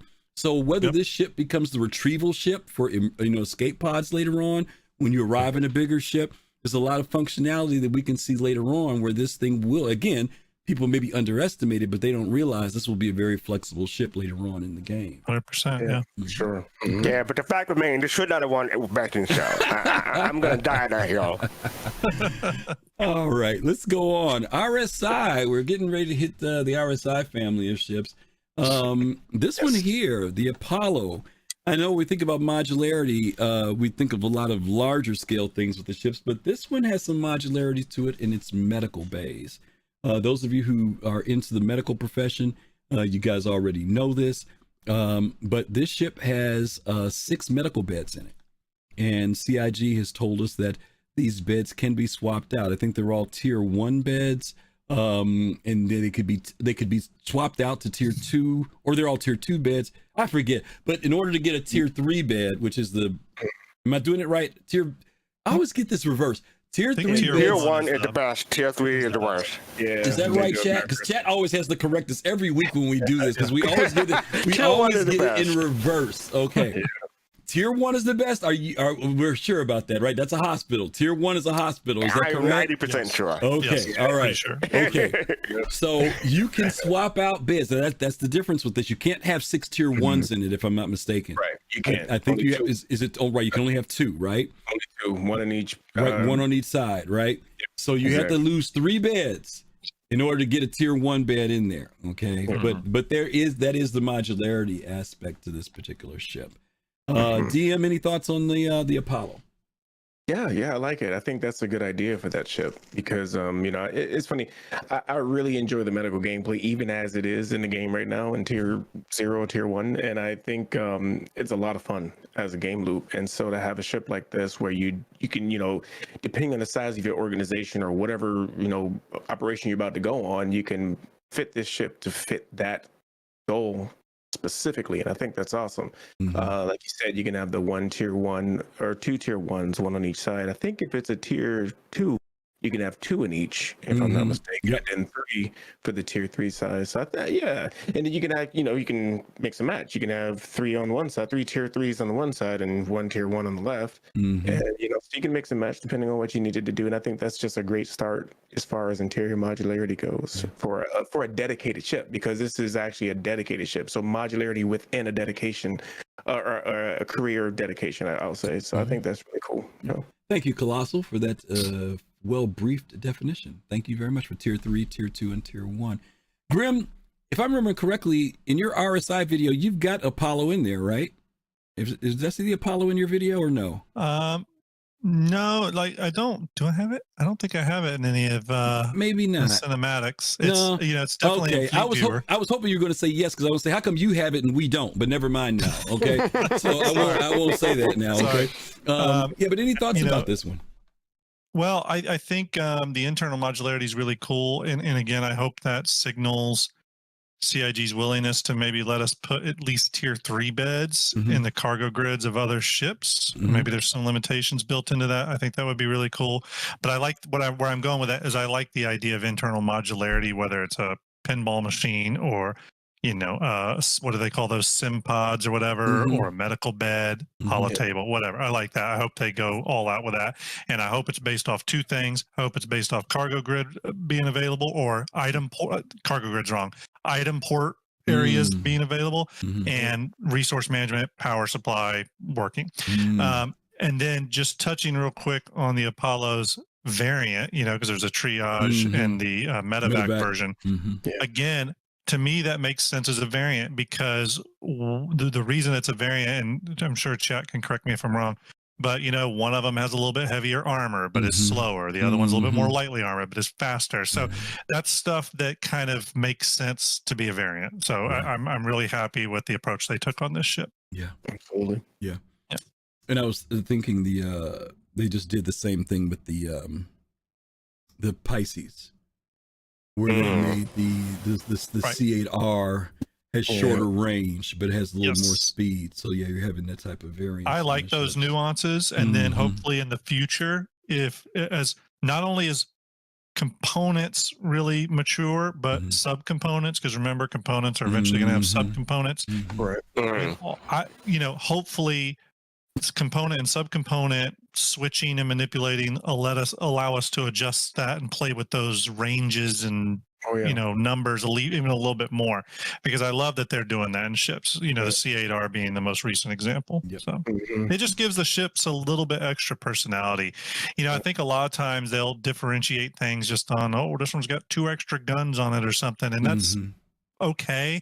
But for a lot of the player base that's not interested in any combat at all, like I'm never going to get my C8X into a combat situation. So like the gun change doesn't matter to me. You know what I mean? Like I would rather some other tangible benefit from it. Be the difference, Okay. I don't know if you all I gotta say about the Apollo is that I hated what they did with the Apollo in the last BSG series. DM, don't ban me. DM. Don't ban me. No, don't pay attention to him. Don't pay attention to him. Go ahead, DM. Were you going to say something before we move on? No, I don't have the. I'm not into medical gameplay, but God bless people who are. All right. Let's go on to our next one. Then we're still with the RSI family. And this was the ship of 2022 of great controversy. The Galaxy. Another one. Galaxy. Another controversial ship. Okay. Came out of nowhere. Nobody was expecting this thing. This thing came out of nowhere. And even more what came out of nowhere was the idea of modularity. I think partially because earlier last year or late 2021, the Retaliator was on the boards and then they took it out. And so people said, oh, well, they pushed modularity back again. And then boom, the Galaxy comes out and they say, hey, guess what? And it's modular. Another point Grim mentioned earlier about the small print about other modules coming. But there was another side of the small print that said when you get this, there's no modules in it. Which was a whole different type of thing where we're used to normally having some type of interior. This particular ship, there was a base, but if you bought the base, you just didn't get anything in it. Let's talk a little bit about the different modules, and then we'll spit our stuff about it. As you guys know, there is a cargo module for this ship, and we've got some good concept art here, and you can see it's a fairly large area. And this is the ship that we talked about earlier, that on the as far as we can tell, external will remain the same. It'll be mostly interior changes. Then there's the medical side of this ship. Same thing. You've got that center section there where you're able to bring your people in, I guess, tractor them in, or whatever the case may be. Maybe similar to the Apollo. And then there's the overhead view of that as well. We did do a verification on this ship. Colossal and some of us were doing some hunting, trying to figure out if this ship did have a tier 1 bed in it, and it does. This is the one ship that has all 3. There's a tier 1, tier 2s, and tier 3s in this particular ship. Okay. And then last but not least, for those of you who are into the industry side of things, there's the refinery. This was I was a bit surprised about them putting a refinery in here, especially when the Odyssey had just come out, and then all of a sudden we have another ship talking about refining. And again, there's the module section of that as well. We don't have a lot of detail about this, other than we know it does do refining, but we don't know very much about the technical specs on this. I think this refining can be used in other ships. The Odyssey refining can only be used on the Odyssey. Correct. Wait a minute, say that one more time. The refining on the Odyssey could only be used to fuel the Odyssey itself. The refining on the Galaxy can fuel other ships, I believe. And please forgive me because I called out the wrong ship. I meant the other one. Expanse. Thank you. The Expanse. Expanse. That's the one I meant. But thanks for saying that anyway. But yes, the Expanse was the one I meant to say. The Expanse came out, then this came out, and it kind of was like, whoa, there's all this refining stuff going on. So let's go ahead and hit on this. Grim, I'll start out with you this time on this one. Any thoughts about the Galaxy? Well, the interesting thing about the Galaxy, and they kind of touched on this on something you just said, where, the Galaxy can have no modules in it. The Galaxy is, I think, where CIG has now matured in terms of their definition of modularity. And I think this is, so a couple points to make. One, the ship truly doesn't have a role without its modules. It's just some engines and a cockpit, but it has no purpose. The modules give it purpose. So right away, I think that's a good way to go forward with this, type of like single module modularity. The other thing with it is that, they had mentioned that there may be more modules. And the reason I think they mentioned, that this is going to be the lead in to modularity is less specifically about it being or less specifically about anything with this ship over another modularity ship like the Retaliate or anything. I speculating here a little bit, but if you look at the progress tracker, this sort of seems to make sense. I think this will be the lead into modularity just because the ship development team is going into an RSI mode for about the next, it looks like 18 months to me.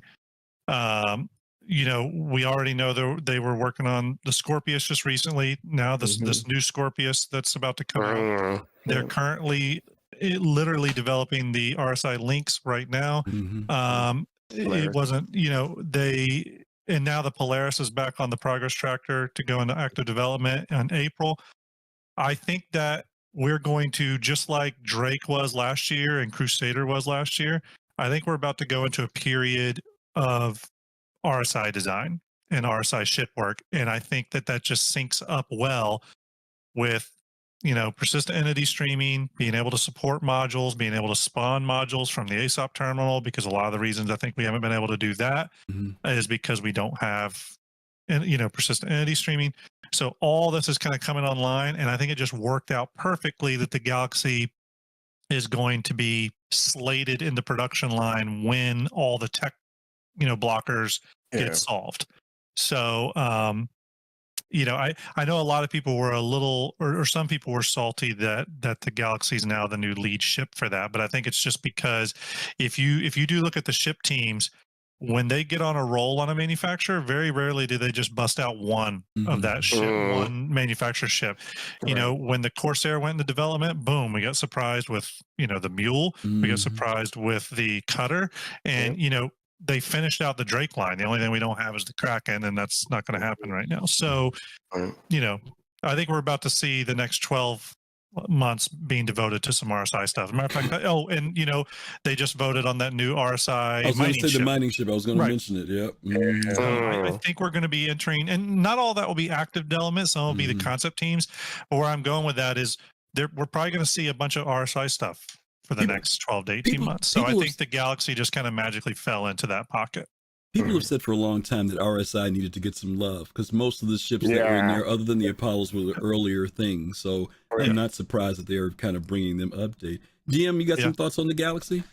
Yeah, I like the modules. I like the, I'll say the competitiveness of the modules. I know some people didn't like the refining module very much, but as you mentioned, starting off, the medical bay module is really, really good. You get all three. But even the cargo one, like that's competitive with the Caterpillar and the as far as cargo capacity, right? And Endeavor. So it sits in a very nice place for that size of ship, I think. So some really good options, controversy aside, I think it's some really good options on that ship, especially if you're not a combat or first person, even though I must say this ship looks like it. If there's any ship that should be combat, this would be one. It's a mini Death Star, right? But I love the aesthetic of the ship. Star Destroyer. Yeah, Star Destroyer. That's what I'm going to say.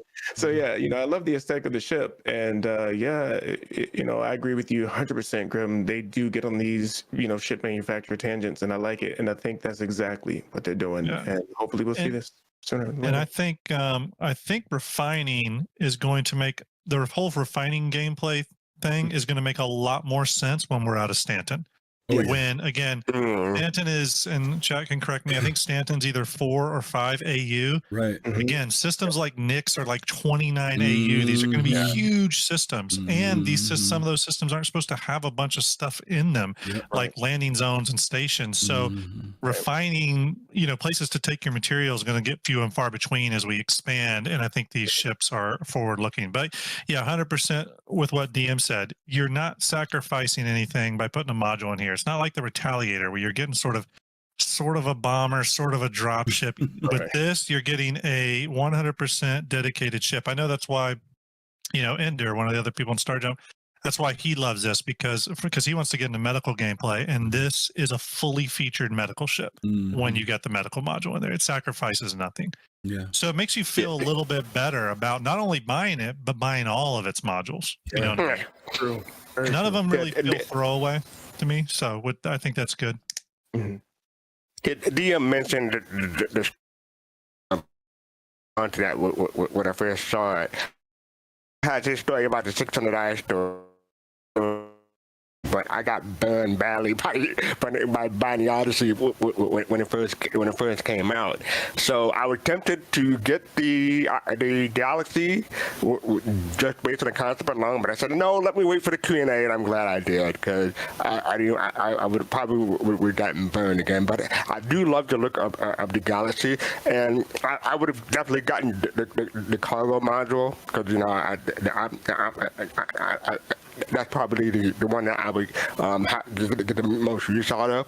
But yes, I do love the look. And the ship looked good when the TV station in Mexico used it in not one but two commercials for the Super Bowl. Right, yeah. One of the things about this ship that I worried about when it came out was to what DM was saying about the look of the ship, and Fastcart said it too. I think there were people who did kind of jump on this ship because of the way it looked. And it's still a multi-crew ship, Right. I hate to break some hearts out there, but if you bought this ship because you want to fly it and you want to do medical gameplay, I hope you have some friends because it is a fairly large ship. Yeah, and large. So it does lend itself for the multi-crew side of things. And and what I like about it is, if you are that person who maybe doesn't want to buy 3 or 4, like you don't want to buy an Apollo, you don't want to buy a this and a that, you can get this ship. And if you've got friends, if you feel like going to do some medical gameplay, boom, you do it. And then if you feel like you want to do cargo, boom, you can do it. And it's still the same ship, which is great. Yeah. And like I said, I do think the Galaxy is probably the best, kind of window into CIG's current plans for modularity. Like, I was talking about, it'd be good to see kind of what their vision is. I think the Galaxy is their vision for modularity going forward. And while it seems to make so much sense, while a lot of the other ships we've discussed are kind of head scratchers, this is the one where it sounds like they've thought about this. They've considered things like resource management, role, all those things. And this is finally kind of the first one that we all go, yeah, this all works, and again, it helps them from a sales standpoint because, like DM said, where you don't feel like you're sacrificing anything, that will sell more modules. Yes. You know what I mean? Versus someone saying, oh, I don't want this other module because it's just a waste. None of these are going to be a waste. If you could consider any of them a waste, some people might consider cargo a waste because it's just so generic. Hey. But let's be honest. Cargo is going to be probably one of the primary ways these ships pay for their own upkeep. Very true. Yeah. And I gotta say, I feel you, Griffin, when it comes to competition or the comparison with the Expanse. I mean, that was another head scratcher. I didn't really get it either when it comes to that refining module. But hey, VR Lab Rat, yes, the Galaxy does contain all 3-tier beds on it. Yeah, to answer your question, yes. Okay. But yeah, to something Grim was saying though, it really makes sense to me because we think about medical gameplay, right? When it first released, everybody was excited. Obviously, first time it's releasing, you're going to try it out. But it died out, right? Not everybody got it. A lot of people don't respond to the beacons, et cetera, et cetera. Once they introduced Siege of Orison, medical gameplay, just like people are just more interested in doing it because you have gameplay with it. So Grim, you were mentioning, like, once you bring in these other systems, a lot of the things that we even already have now in the game are going to get more, function is going to be much more enticing. So, you may look at that module and say, well, it doesn't compare super well with this ship, but at the end of the day, it's going to be sufficient for getting that particular job done. Once we start to see these other systems. Yeah. I mean, that's the way I look at it. Honestly, being in Stanton to me is a lot like we are we're living back home with mom and dad right now. Mm-hmm. We might have to take care of ourselves a little bit, but you're protected. You're Right. getting some meals cooked maybe for you, getting some of those benefits. At some point, when we venture out into these systems that are a lot more challenging, and we've already heard them talk about that a little bit, even with Pyro having these like solar flares and stuff that can be dangerous. As these systems get more dangerous, a lot of these little nuances that don't seem important in Stanton are going to become a big deal, I think. Yes, absolutely. All right, gang. Things like fuel rate, and, all that stuff. I mean, it goes, tons of stuff. Yep. And what I think we'll see less of is the current thing in Star Citizen, which seems to be, how big are your guns? How big is your SCU capacity? Which are two good things to always keep in mind, but they're just going to be two factors among many in the future, I think. Yes. Good point. All right. Well, listen, we are 2 ships away from the end here. We're getting there, and we're going to bring up another, like you said, fastcart, another controversial ship. No, you don't want to keep saying it. You don't want to keep saying it. The Anvil Carrick. One of my favorite. Yeah, the Anvil Carrick. Again, this ship came out. I don't know. The Carrick has always been a weird bird to me. I own one. But it's like everybody's using it for everything that it's not designed for, right? Yeah. And I understand that because it's a cool ship to get in and crew, and people feel like they're in their final starship. But God, about only 20% of the functionality of the ship exists, and I really can't wait until this ship actually starts to become the explorer that it's designed to be. Yeah. But we're talking about the modularity side of it today. And as you guys know, the Carrick was once a military ship, and it was decommissioned into a civilian ship now. But underneath it, on that graphic there, you can see there are 3 large containers. And those of you who've been on a Carrick, you can walk through them. There's an elevator, there's a catwalk, you can go down in them. Unlike the Caterpillar, though, they don't open up or anything like that on the sides or anything. But I want to show you an early graphic of this because Grim touched on this earlier, and it's that. Now, I almost hate to show this picture because this is the Carrick that everybody wanted, right? The sleeker, slimmer version of the Carrick. But what I do want to focus on is the container. That these containers are drop containers. And let me go to you, DM, this time on this one about the Carrick. What are your thoughts about the Carrick and those containers? What could possibly happen with those containers for a exploration size ship kind of thing, you think? Oh man, I have to really put on my thinking cap here. Because the gameplay doesn't exist yet, full speculation territory, but being the ship that it is, exploration, like I've been imagining, because first of all, exploration is going to be like probably my main gameplay loop, to be honest with you, because that's what I'm waiting on so patiently. But I think so many things, like, because as far as I know, this ship is going to really be catering to a lot of the different aspects of exploration, which I don't know so much about science, but I believe there may be something there. I have to look again. Yeah. But yeah, so it's like, those containers can be used for so many different things. First of all, we already know with cargo, there's going to be the whole different types of cargo that you're going to have to move around the verse.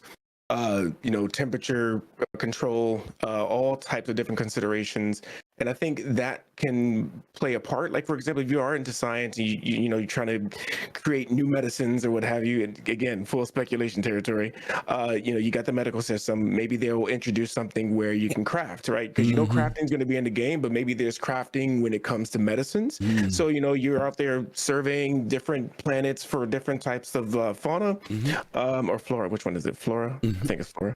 Yeah. And, and then you have to sort of, keep them at certain temperatures as you travel back to your base of operations or what have you. So as far as containers go, I mean, that's what I think about. I don't know what other type of components you can put there. You can swap out with it. The only thing I'm aware of is the cargo containers. Okay. But that's, just speculating because exploration is not there yet, but boy, am I excited about it when it does come out. Yeah. Grim, I always think of that's what I'm going to put my Boreal Stalker in when I capture it, and drop that box off at my enemy's base and just let them go running rampant. I don't know. What are your thoughts about those cargo containers underneath? Well, as a character owner myself, I go back to, what I was talking about earlier with the Pioneer and base building. And, again, the Carrack has a really interesting ability. First off, I think the Carrack, when all of its features are online, will be one of the most useful and most powerful ships in the game from just a use case and flexibility standpoint. But the Carrack is perfectly positioned to be that ship, and it makes sense that would be an exploration ship would be the one doing this, that can drop things off planet side, something that few other ships can claim to do, because remember, the modules like on the Galaxy and stuff, you do have to go to like the dry dock, Cousin Crows or whatever. This ship can drop things off. So for example, one of the things I constantly think about is, let's say you're a player building a hab out on some distant moon, right? Way out in the Nix system or, some other system. You may not, we have to be realistic. You may not have the ability in one fell swoop to build your habitat, medical stuff, a garage for your vehicle, power supply. I'm guessing base building will be a bit of a grind. So you might get one component out there first, and then a couple weeks later. Wouldn't it be cool though if with the Carrack, while you're building this base, the Carrack could drop off temporary facilities for you? One of the things I think of would be a temporary, like, urgent care medical clinic. It's a self-contained box. Inside is a tier 2 or tier 1 med bed, medical supplies, stuff like that. And I sent the video to you, but I sent it to you after the show starts, so no worry. But I did download it. I'm gonna see if I can squeeze it in right now. Thanks for reminding me. I can play it in my window too. I'll play it right here. Yeah, it's too small. But this is you got it. Okay. There you go. You might be able to get it up. But in that video, back when I was originally working on a Carrack scene for one of the cinematics, I had its box drop out. And you can kind of see that here. This is from the actual game model, so you can see what these boxes look like. You can see how the doors open, but they can fit ballistas. Whoa. They're pretty big. Wow. Yeah. So when you factor out how big they are, there's really an opportunity here for something. Let's say there's people out there who aren't going to build full player habs on some moon. What if they just needed a temporary living quarters type situation because they're going to do some surface mining on that planet, right? Or on that moon.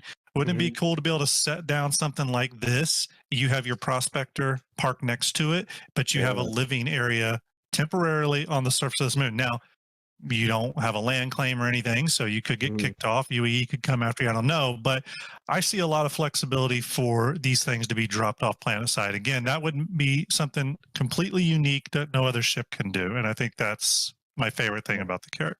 Yeah, that's pretty impressive. Yeah, I'm digging that. But a lot of people have actually never seen the Carrack's doors on those modules. And I'll go ahead and say, as someone who has delved deep into the game asset file, the doors are there. They're already rigged. CIG has already built that functionality into them. They just don't. They just haven't flipped the switch. Yeah.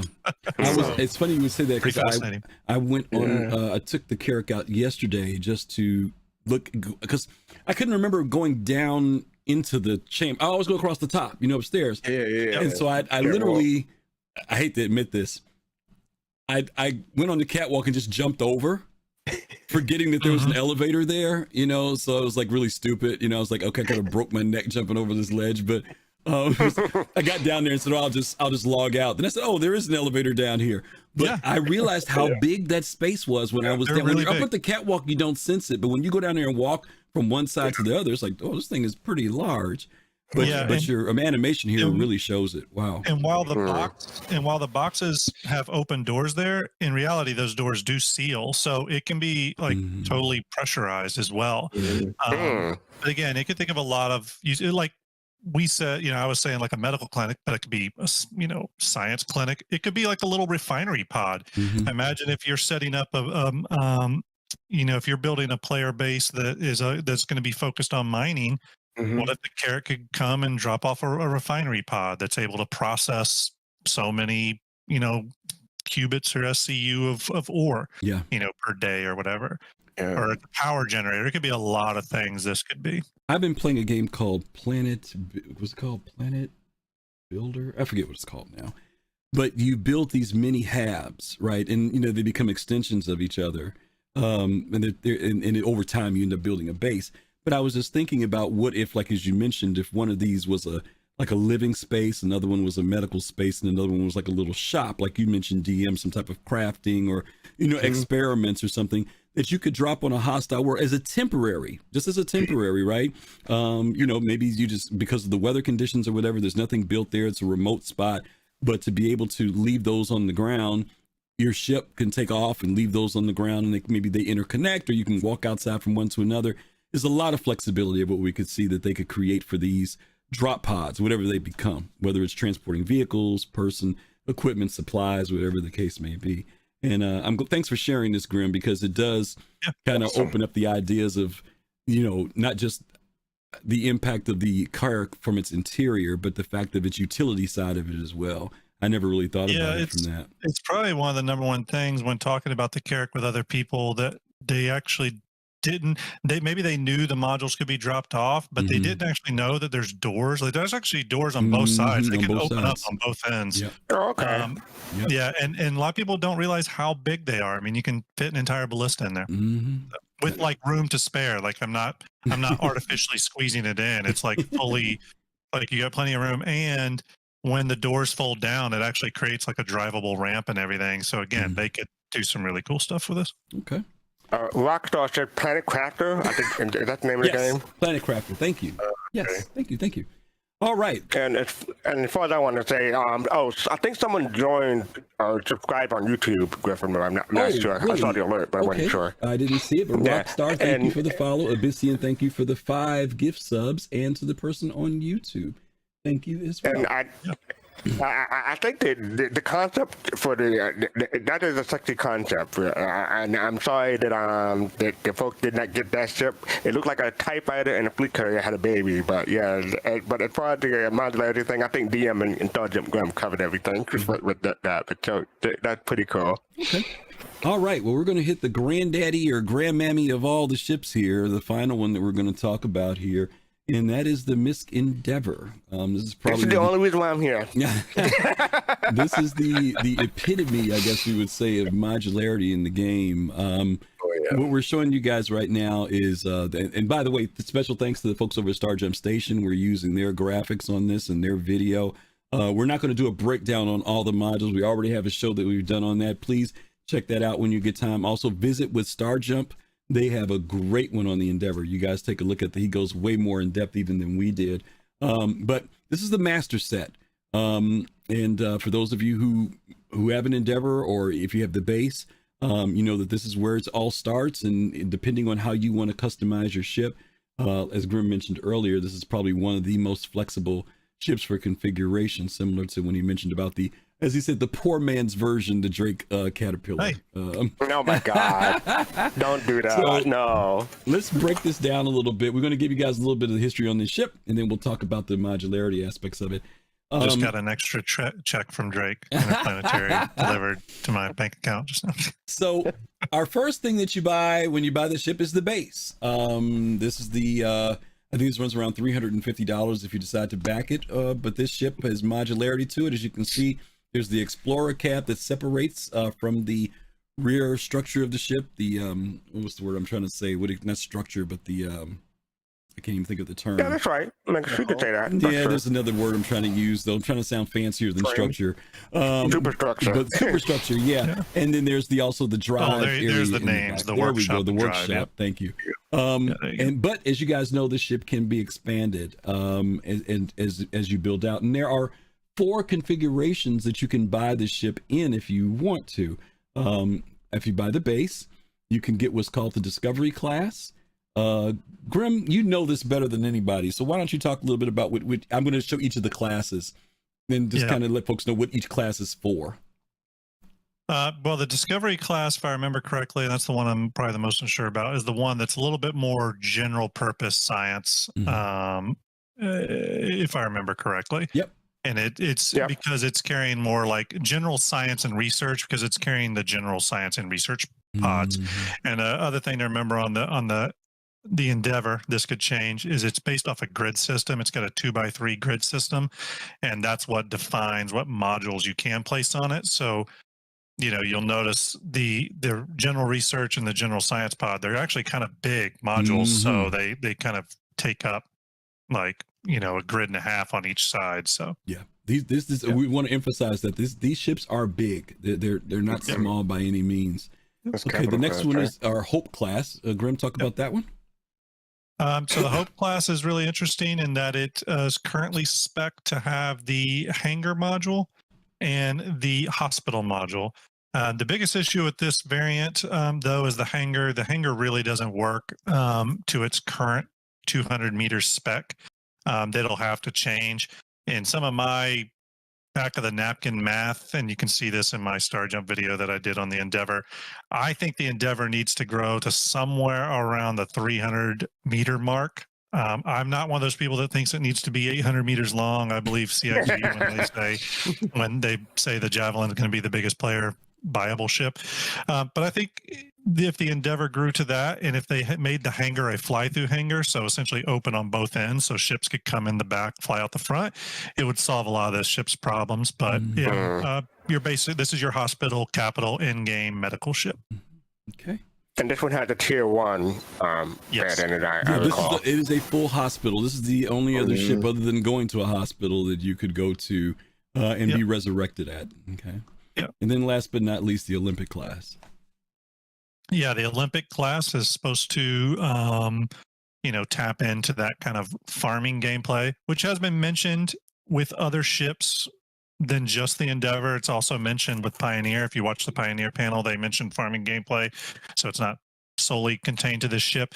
However, you're supposed to be able to focus on, farming, and I'm guessing cultivating. I'm hoping that has a tie-in to medical, so farming, plants for medical use. I'm sure some people will be able to use it for shadier purposes, which sounds really fun. Recreational reasons. Yeah. Botanical. They sell the Olympic class as having the 4 biodomes. I originally kind of did my own build when I was, because it's something we want to bring to Fleet Viewer at some point as an Endeavor builder, where you can build your own Endeavor. Oh, that's nice. Modules.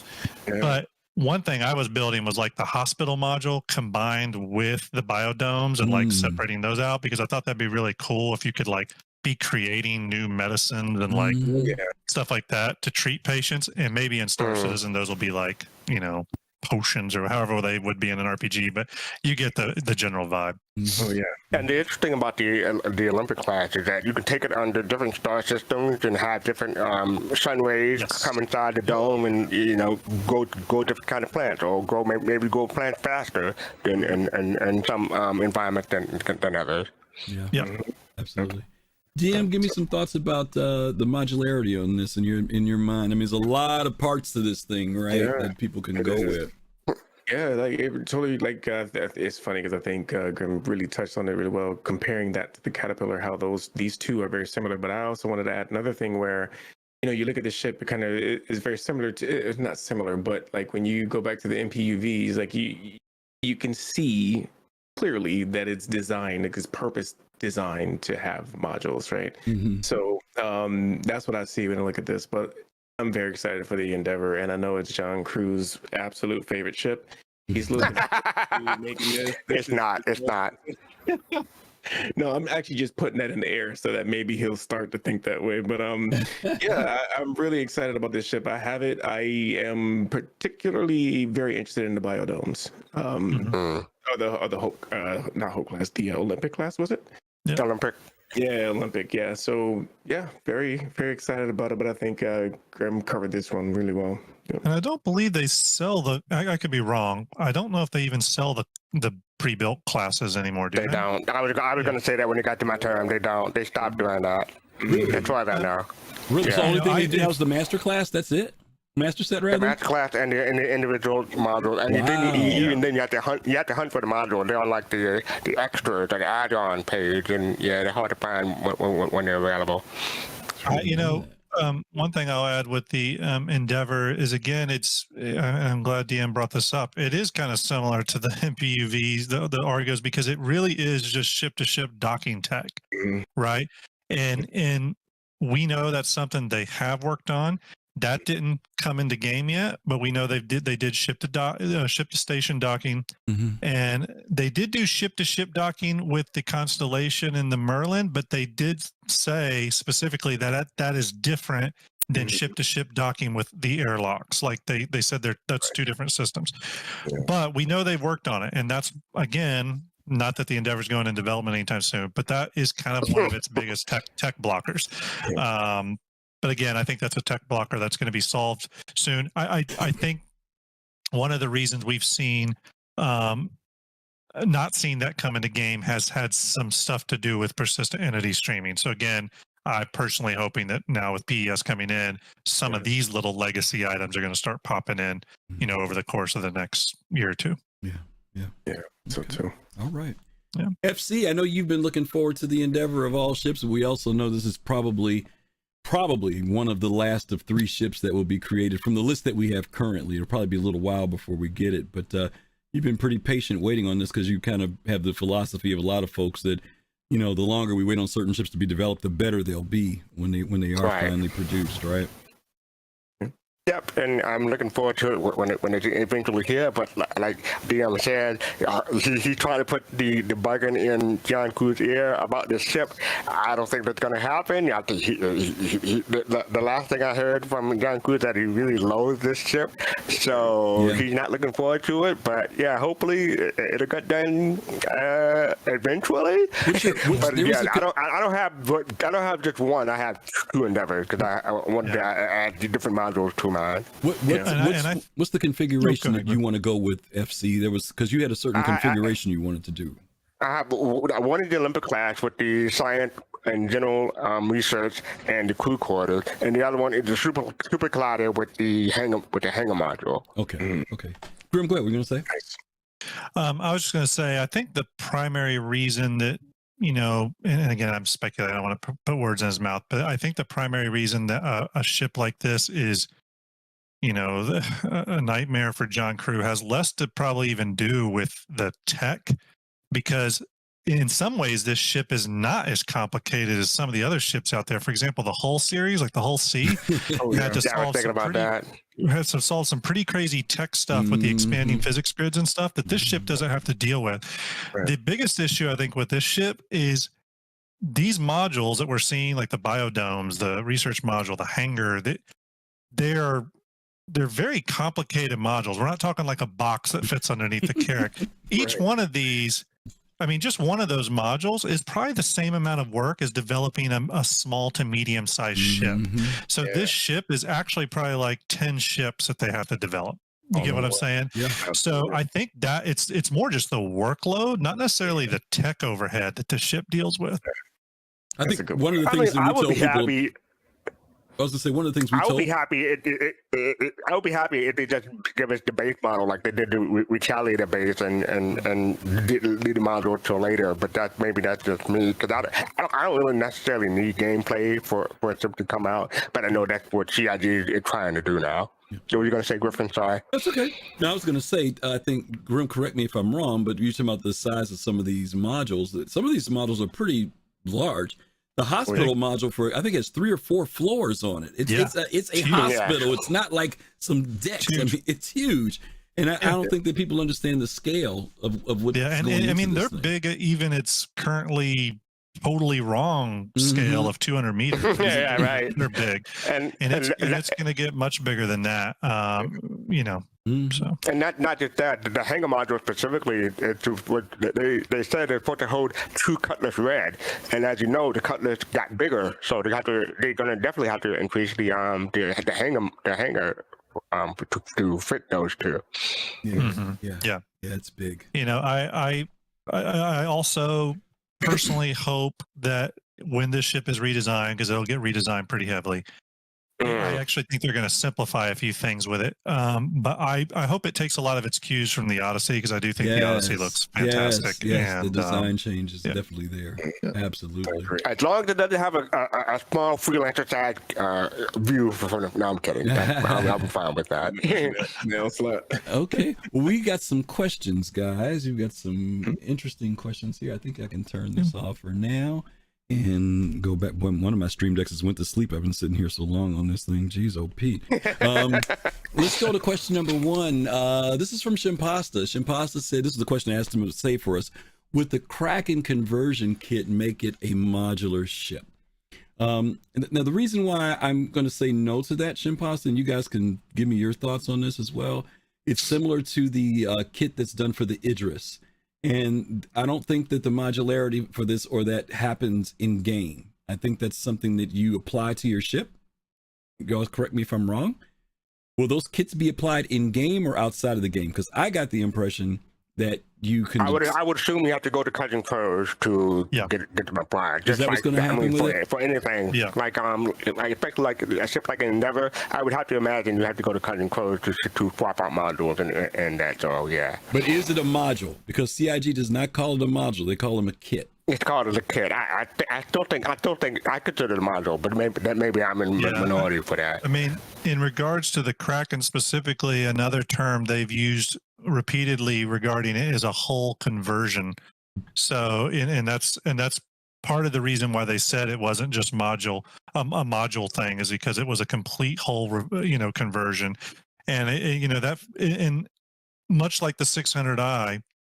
It's because it affects more than just one place. Mm-hmm. The privateer conversion affects multiple locations, not just in their usage, but even, and they mentioned this in their concept art during the privateer's reveal, but even in terms of just like random decor through the ship. And they talk about that specifically with the bar area that they want to put in the cargo bay. Mm-hmm. That's not technically part of the privateer, but what I think that means is that the privateer is going to have a lot of different like stylings throughout the ship. You know what I mean? So they want to put a bar in the cargo bay, and the Dragonfly bay is getting converted. So there's actually multiple places throughout the entire ship that are being converted. So to me, that starts to fall outside the realm of like a modular ship. You know what I mean? Mm-hmm. Okay. Yeah. All right. Thanks, Shimpasta. Next question is from Up Your Shaft. Question: the Anvil Legionnaire would make a great evac emergency lifeboat. Any chance of that? What do you guys think about that ship, since it's able to dock onto another ship and remove, even though most times people boarding as a boarding party, but what about extracting people using that ship? That's actually, I mean, I think that'll be good medical gameplay. I mean, I think CID wants us to use ships that they don't have, that they never intended them for. So I think that'll be a good example of that. I forgot the term for it, but yeah, I think that'll be a good use for that. I'm not so sure the size of that ship, as far as being able to hold the med beds, but I don't know. Maybe it doesn't even need that. Maybe it's just getting people off. Yeah, it's getting people off. Yeah. But you would kind of hope they would have something to stabilize, because when you think of there is a concept of bleeding out in the game. So of course you can keep administering jugs, but my thinking is something get in the line of a C8R. They could make it similar to that. I think yes. They could definitely sell it as an alternate variant or something, but technically with the Legionnaire, all they have to do is, in addition to hacking the docking collar, just allow you to send request to docking, and that problem is solved. And now just through emergent gameplay, through the player's actions, that ship can be more than it is. They could, they could package that fantasy up and sell it as another variant, but it easily could just be done with a feature. Another thing I'll add from a question or just a statement from Bruce Warren on YouTube about larger ships are beyond Cousin Crow. I'll just mention that Cousin Crow's got its start and became what it is in lore because they they worked with Drake and created the privateer. So they're actually founded from big capital ship conversions. The smaller stuff they do is actually the newer work. They started off as a capital ship conversion. So and they operate at Orison because they use the Orison shipyard. So you know, the Cousin Crows would actually be perfect for that.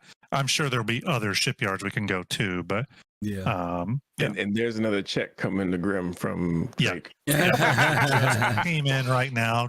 There's a nice note they sent to the CEO. Sent me a great note about thanking me. So let me throw a question at you guys. This question has come up about modularity in the verse. Like, what is it going to take to swap out modules in game? Will you have to go to a Cousin Crows type of place? If your modules happen to be you know, at Crew L5, for example, but you happen to be in Pyro, does that mean you have to go back to Crew L5 to get your module swapped out? Or can you have it transported to a location and do it from there? What do you guys think? Because, you know, it sounds great to have all these modules, but you're only in one place. And if you're 5 systems away from where your stuff's at, maybe it doesn't do you any good. Is that going to give some reason concern? Go ahead, Fast. Go ahead, Graham. Okay, thank you. I think it'll take UEC and time. In my opinion, it's UEC in time, and you know, I think you have to have it the module shipped to wherever you're getting the conversion done, or maybe they have some kind of service to bring the module from with your permission from wherever it is to wherever the Cousin Crows or whatever you're having it done is, and getting it done there. So moving modules will be like moving ships. So they'll be like moving ships, because they talked about how you could have ships brought to locations. You're saying modules will be the same way? Yeah, I think so. Okay. Yeah, in my opinion, I think so. Okay. All right, another question from MT Stunner. What role do you think the manufacturing module in the Galaxy will have? Did they talk about a manufacturing module? They mentioned that's one of the, they did? Yeah, that's one of the modules that, you know, it hasn't written so, but it's like one of the 21 modules that they have in plan. Yeah. Okay. I mean, I can give you my thoughts on that real quick, because I've specifically thought about that module. It's actually one of the ones I'm most interested in. Again, I'll go back to that that Pioneer stuff I keep bringing up. We're going to need things at Outposts, and it goes even beyond Outposts, but I'll just use Outposts as an example. We're going to need things like, complicated pieces of machinery, like solar panels, stuff like that. Stuff that they have, at least up till now, stated that the Pioneer doesn't technically build. So, like, take solar panels, right? Or communication antenna arrays or something for your base. Right. That type of stuff would be great to see done. On the other side of that, so let's say that needs to be done with a capital crafting ship.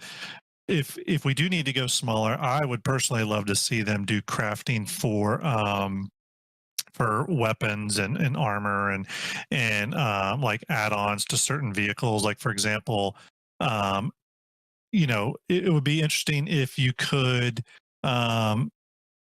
create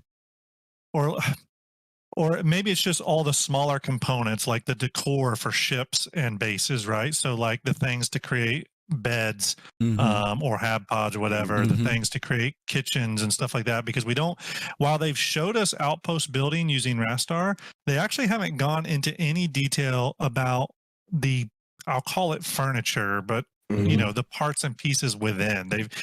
When they've spawned the module section or the habitat sections with Rastar so far, they automatically populate with things, which I bet is not intended. That's probably intended for the NPC outposts, but for player outposts, we're probably going to have to work for that. And I could see the manufacturing module playing into that a little bit. You know what I mean? DM, you got any thoughts on that with the manufacturing and things you like to see? Oh, well, pretty much that. Like, allowing players, that just makes me think of industrial gameplay. Like, I forgot the doc. It's an very old doc that's still on Spectrum that talks about the professions and that we're always playing. Yeah, careers, Yeah, careers. And the fact that you can have your own, factories, all this stuff, like being able to create things, like that's a whole aspect of the game we haven't heard much about. So just when Graham is talking about the manufacturing, like there's so much opportunity there. because we're talking about the NPCs doing things for us. Like we mentioned time and money, like, you know, at Cousin Crow's, having to wait for that module to be put into your ship. But what about players buying a factory that can do this, and it can be a manual process that players can do that can be done faster than the NPCs, right? Yeah. So just some thoughts there. Yeah, but then you have to trust the player not to do their stuff. I was thinking, they can create contracts for that. Last week they were talking about how crafting is now, you know, when we saw this thing happen with the Vulture, that was their first introduction to crafting, being able to create the multi-tool. So to Grim's point, when the Pioneer came out, I remember there was an ISC later on where they were showing all the different props and things that you'd be able to do. And I guess this is when we start being able to set up your own bases. But they talked about how there'll be some things that will be manufactured and you'll have to have them transported. Maybe a landing pad, things of that nature. But then there are other things like generators, solar panels, other types of fixtures, things like that that could be, again, you know, Chris Roberts is always, at least to me, this is my vision, y'all. Not my vision. What I observe, it seems like Chris has pieces of the puzzle that he wants to all come together to work together, so that there's not this one Frankenstein ship that does everything. The Pioneer is good for building bases. That's its thing, building facilities. But then maybe you've got this galaxy with manufacturing that can bring in those other things that start to build out your base. You know, then sometimes you've got to bring a freaking Hull C to bring in landing pads. You know, all these different things work together in the game. So there's not one thing that does everything, you know. A great way, place that sometimes I go to the idea of, like, you know, think like Grand Theft Auto or any game like that, where like you go to the tuner shop, right, and you're putting things on your car to like soup it up. Well, I don't think we'll be able to do that because CIG and their ship files, as someone who's looked into them deeply, they're extremely complicated and they're very fixed. There's not a lot of room for changing especially the exterior, because a lot of what CIG does for flight dynamics and stuff is based off that. But where I think they could do ship tuning is through what I mentioned before, these subcomponents, because they're not a thing that you see. They're not like attached to the outside of the ship. They're a little data card that goes in your component. I could see a manufacturing ship being able to manufacture like new types of ship components that maybe give your quantum boost or your quantum travel a lower cooldown or whatever little thing you think of to further customize your ship. You know, they've talked about subcomponents. They've never really gone into depth of like, how do we buy those or outfit them or what this so I would love to see that maybe play into manufacturing, because we got to remember, components aren't unique to just ships. We've heard that they will be in, you know, bases buildings, as well, vehicles, everything. Absolutely. And don't forget, by the way, the Carrack, some of you guys remember, the Carrack has a repair shop in it. So there's another thing. We don't know what these other modules could be for repairing things. There's all types of cool stuff that could come out. A lot of people sometimes look at that little 3D printer thing in the Carrack and wonder, like, you can't get the Carrack's components in there because they're too big. And I'm like, no, that's for the subcomponents. Those are those little cards you're going to pull out. So there's a lot of cool stuff they could do there. Yep, absolutely. Okay, another question we've got from Shim Pasta, and we've already kind of touched on this, so hopefully he's happy with what we did. How does the size of the modules on the Carrack compare to the modules on the size on the Caterpillar? So, Grim, I think that we would say they're a little bit bigger on the Carrack. Is that right? Probably a little bigger. I would definitely say they're wider. They got bigger openings, so and they're taller, so they're bigger overall. I just don't know how much bigger. You could probably be able to tell because, like I said before, the ballista fits very nicely into the Carrack's modules.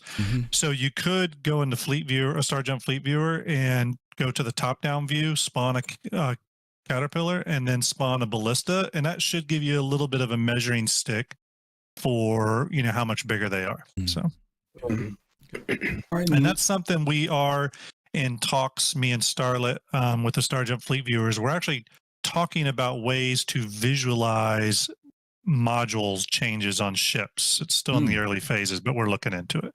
Nice. Yeah. I'm going to put the link to the Fleet Viewer in chat for you. So hang on. There you go. Thank you very much.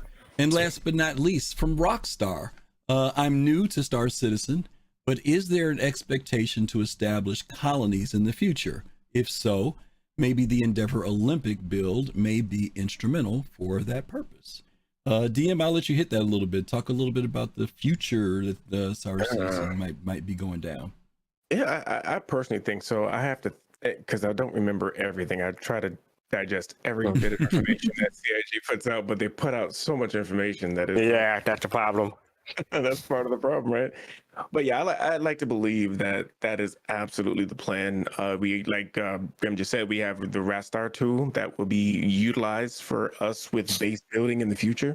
So you have to think, if there's going to be base building, then, you know, we'll be able to go out into the farthest reaches of space, land on some planet that is, you know, not very inhabited, and create a base, which can be a combination of different buildings, not just one. So I would like to think so. And you can take, you know, you and your org out there and create a base. I don't know how it's going to happen, how they're going to make it work. I know we had land claims before, so I know that's like a starting point as far as like basing it off of ideas that CIG has come up with. I don't think we've heard much more about the land claims in a while, but yeah, the idea there was that you would place the land claim, of course, in monitor space, where it can be honored. I mean, you can do it in monitor space. It would just get stolen, but yeah. Yeah, the last we heard, that plan is still intact, and that wasn't too long ago that we heard that. Again, something to pay attention to pretty regularly, but. Right, but the land claims, though, that was actually the only reason why you even need the land claim, though, is just so that it could be honored by the UEE or whatever. Right. Yeah, so that even for protection and things like that. But that, you know, directly goes back to what, you know, you were talking about, DM, regarding the Carrack and its exploration capabilities. You know, in the original Pioneer panel, they specifically mentioned the Carrack and the Freelancer Dur and another ship. They specifically mentioned those ships as the ships that you will send out to scan those land claims, see what minerals are there and all that, and then that will take that data, and then you bring your Pioneer. One additional point I'll make, though, when we're talking about all these, you know, possible bases and stuff, which is really the ultimate modularity. But remember, it's something like the Endeavor, and I would put the Kraken in this category as well, even though it's not a modular ship. You know, that might be your home. Remember, ships may be our homes too. Not everyone's going to want to build a planet-side base. You know, and the Endeavor really looks to be one of the ultimate home away from home, like space stations, pretty much. I think if they put a new module in there, as a matter of fact, I think if they did away with the hangar module and did more of an open deck module that 2 or 3 ships could land on, maybe like above or below some sort of elevator system, combine that with, you know, biodomes and maybe just a general, and there is a general habitation, there is a crew habitation model, that's right. Yeah, it sure is. Immediately you have a player outpost that's just in orbit. You know, again, I put the Kraken with that as well. It's pretty much a space station. So right, very good point. So going to that, I would say that I think if they were going to add any more modules to, say, like the Endeavor, you know, maybe some modules that tie more into long-term habitation, you know what I mean? And when I say long-term habitation, I'm talking about systems that, like, to create water, to create power, you know what I mean, through solar panels or whatever. Sorry, go ahead, Fastcart. No problem. I think my definition of modularity probably broader than my co-host here, but I think like the series, I think the whole series is kind of modular in my opinion, because even though it's not internally modular, you get to add all those cargo containers on the outside. But one thing that I hope will be modular in the future, the Titan suit. You can swap out different components on the Titan suit. I'm looking forward to seeing that. Hopefully that'll be modular. Yeah. I wanted to say to Rockstar, you know, we're kind of there's been a slow progress to this idea of outposts and colonies, you know, and it started out with just something as simple as a base on a moon, and then we've seen it expand further beyond those bases to the places where we now do our bunker missions. Then we've got the derelict sites, and now we've seen from what they've shown us in Pyro coming up, where there will be the actual NPC outposts where NPCs will be living. So there is a progression toward us moving toward that, and CIG has definitely hinted to us for players to be able to have their own residences because of land claims, because of the Pioneer, even because of the old Rock video. When the Rock came out, the family was living in their own little pod, their little habitat there. So it is, I think, on the chart for CIG. And another thing to point out for that is, and they've mentioned this a few times, the procedural planet tech was developed with land claims in mind. Mm-hmm. The planets are actually subdivided up by parcels already. Mm-hmm. Yep. That's something, I believe it was maybe Tony Zarevek or Todd Pappy talked about. Talked about that. Yep. Okay. We have hit the bottom. We have finally gotten through everything for this week's show. We've had a lot of information to cover, and some great information and great knowledge from both DM and Grim and from fastcart regarding modularity. So thank you guys for all that information. Thank you guys for all the great questions. Mr. Stunner, thank you for the 5 gift subs. Thank you for those gift subs. And Nightingale, thank you for the resub earlier. I'm sorry I missed you. Cryptic Shah, thank you for the follow as well. Thank you guys so much for the follows and all the subs and stuff. Let's talk about what we have coming up. We're going to talk about, of course, Soul Citizens merchandise. If you guys are interested in it, we've got some cool stuff out there. You can find mugs and hats and keychains and water bottles and cups and all types of stuff. And I'm going to lead that because next week we're going to be doing some giveaways of many of these items, because next week is a very special week for us. And that is going to be that next week is our, believe it or not, our 3rd year anniversary. And so hopefully you guys will be able to join us on next Sunday at 8 p.m. Eastern time. And many of those friendly faces that you see there will be here next week. And you'll get to hear us talk about what it's been like to listen to fastcart's jokes for 3 years. And so hopefully you guys will it's been wonderful. Come and join us for that. And we're also going to just invite people, by the way, DigitalMaster and StarJump. If you guys have nothing to do, if you feel like dropping in and saying hi, feel free to do it. We're going to have just kind of an open channel for some of our guests who've come by in the past. If they want to come by and just give us a shout. So that'll be next week. Let's see. Fastcart, why don't you tell everybody about what we got coming up this week? On Thursday, 9 p.m. Eastern, 2 a.m. UTC. I don't know when time change going by. It won't be by that time. But so 2 a.m. UTC, we have Soul Talk. That's where we talk Star Citizen and members of the community. It's a group discussion. We talk about SCL, ISC, and the Comlink and DevTrack and whatever else is going on that week. So yes, you come on by and come talk Star Citizen with us. That's Thursday, 9 p.m. Eastern, 2 a.m. UTC. Okay. And we do our other show on Saturdays at 3 p.m., Soul Voices, which is our one-on-one show where you get to come in and talk with us directly about topics from Spectrum and Reddit in the gaming industry. So you guys can join us on Saturdays at 3. Before I reiterate next Sunday's show, our anniversary, I did forget. Well, I didn't forget. I kind of said I wasn't going to do it, but I put in the work, and so I am going to do it. On our chart, we had a list of what people in the community have suggested for different modules. So I'm going to run through this list very quickly because we're already over time, okay? But people have listed cargo modules, mining modules, salvage modules, science modules, zoological modules, weapons modules, marine modules, hydrogen scoop modules, fuel modules, submarine modules, that's interesting, defense modules, power modules, shield modules, repair modules, fabrication modules, probe modules, missile modules, hangar modules. Those are all the ones that have come from the community. And we'll put the link in chat, Fastcart, if you can drop the chat, if you guys want to see where that came from, because they actually have descriptions for all of those. But maybe there's some module ideas that you think are cool that you want to toss into that list. Hey, put it out there. Maybe CIG will actually say, that's a pretty cool idea. So yeah, I want to put that in for you guys.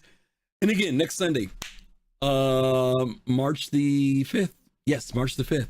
We'll be in the middle of the month of March. We will be having our anniversary show. Hopefully you guys will be able to join us for that on next week. Once again, I want to give a special thank you to StarJump Grim and to DigitalMaster, who both joined us today. Guys, thank you guys for making the time. I know there was a lot of information for you guys to go over. We'll have to, I don't know, we'll have to get you a Drake shirt and DigitalMaster. We'll get you a RSI shirt or something. I don't know. We'll have to do something for you guys. In game, mind you, in game, in game. But we'll have to do something for you guys. No, thank you guys so much for all the information. We are going to do a raid. I'm trying to see if this person is still on, because with my luck, my rating luck has been really bad recently. I've been sending raids to people who they end their raid like within 5 minutes of the end of the show, and the person I actually had, I don't even see them anymore. Good googly moogly. Is she still there? I think she's gone. Okay, it looks like we're gonna do. You got a name? There was a female streamer that I was trying to do. I think she shut down. So let's go with we'll go with Matt Nash. Yeah, that's what I was looking at. Is that who we're looking at? All right, cool. So we're on the same page. All right, we're gonna go send you guys over to the raid with Matt and Nash. We always try to help out some streamers who are just getting started. So when you get over there, send some love. Let them know you came from Soul Citizens. And if you like what you see, of course, follow them. And again, don't forget to follow DigitalMaster. Tell people where people can find you. YouTube is my main location. I do some TikTok as well, but YouTube is my main domain there. All right. And do they need the 137 to find you, or just DigitalMaster now? Actually, DigitalMaster Gaming is the official name. Okay. Awesome. Grim, where people can find you? We have a Star Jump YouTube channel. You just type Star Jump, Star Citizen, you're going to find us. We have StarJumpFleetViewer.com. It's our Fleet Viewer. Go check that out. And then both myself and Ender both stream here on Twitch on StarJump_Ender, StarJump_Graham. There's Star Jump shows on both those channels. So, and don't forget to check out Hanger Link. Don't forget to check out Hanger Link with them as well, guys. Great tool for us. Okay. All right. As always, thank you guys. Take safe. Take care of yourselves. As always, peace, love, and soul. Don't forget to give a shout out over at Matt and Nash. We'll see you guys later. Take care. Have a great week. Cool. Peace out. Take care, all. Thanks, everyone.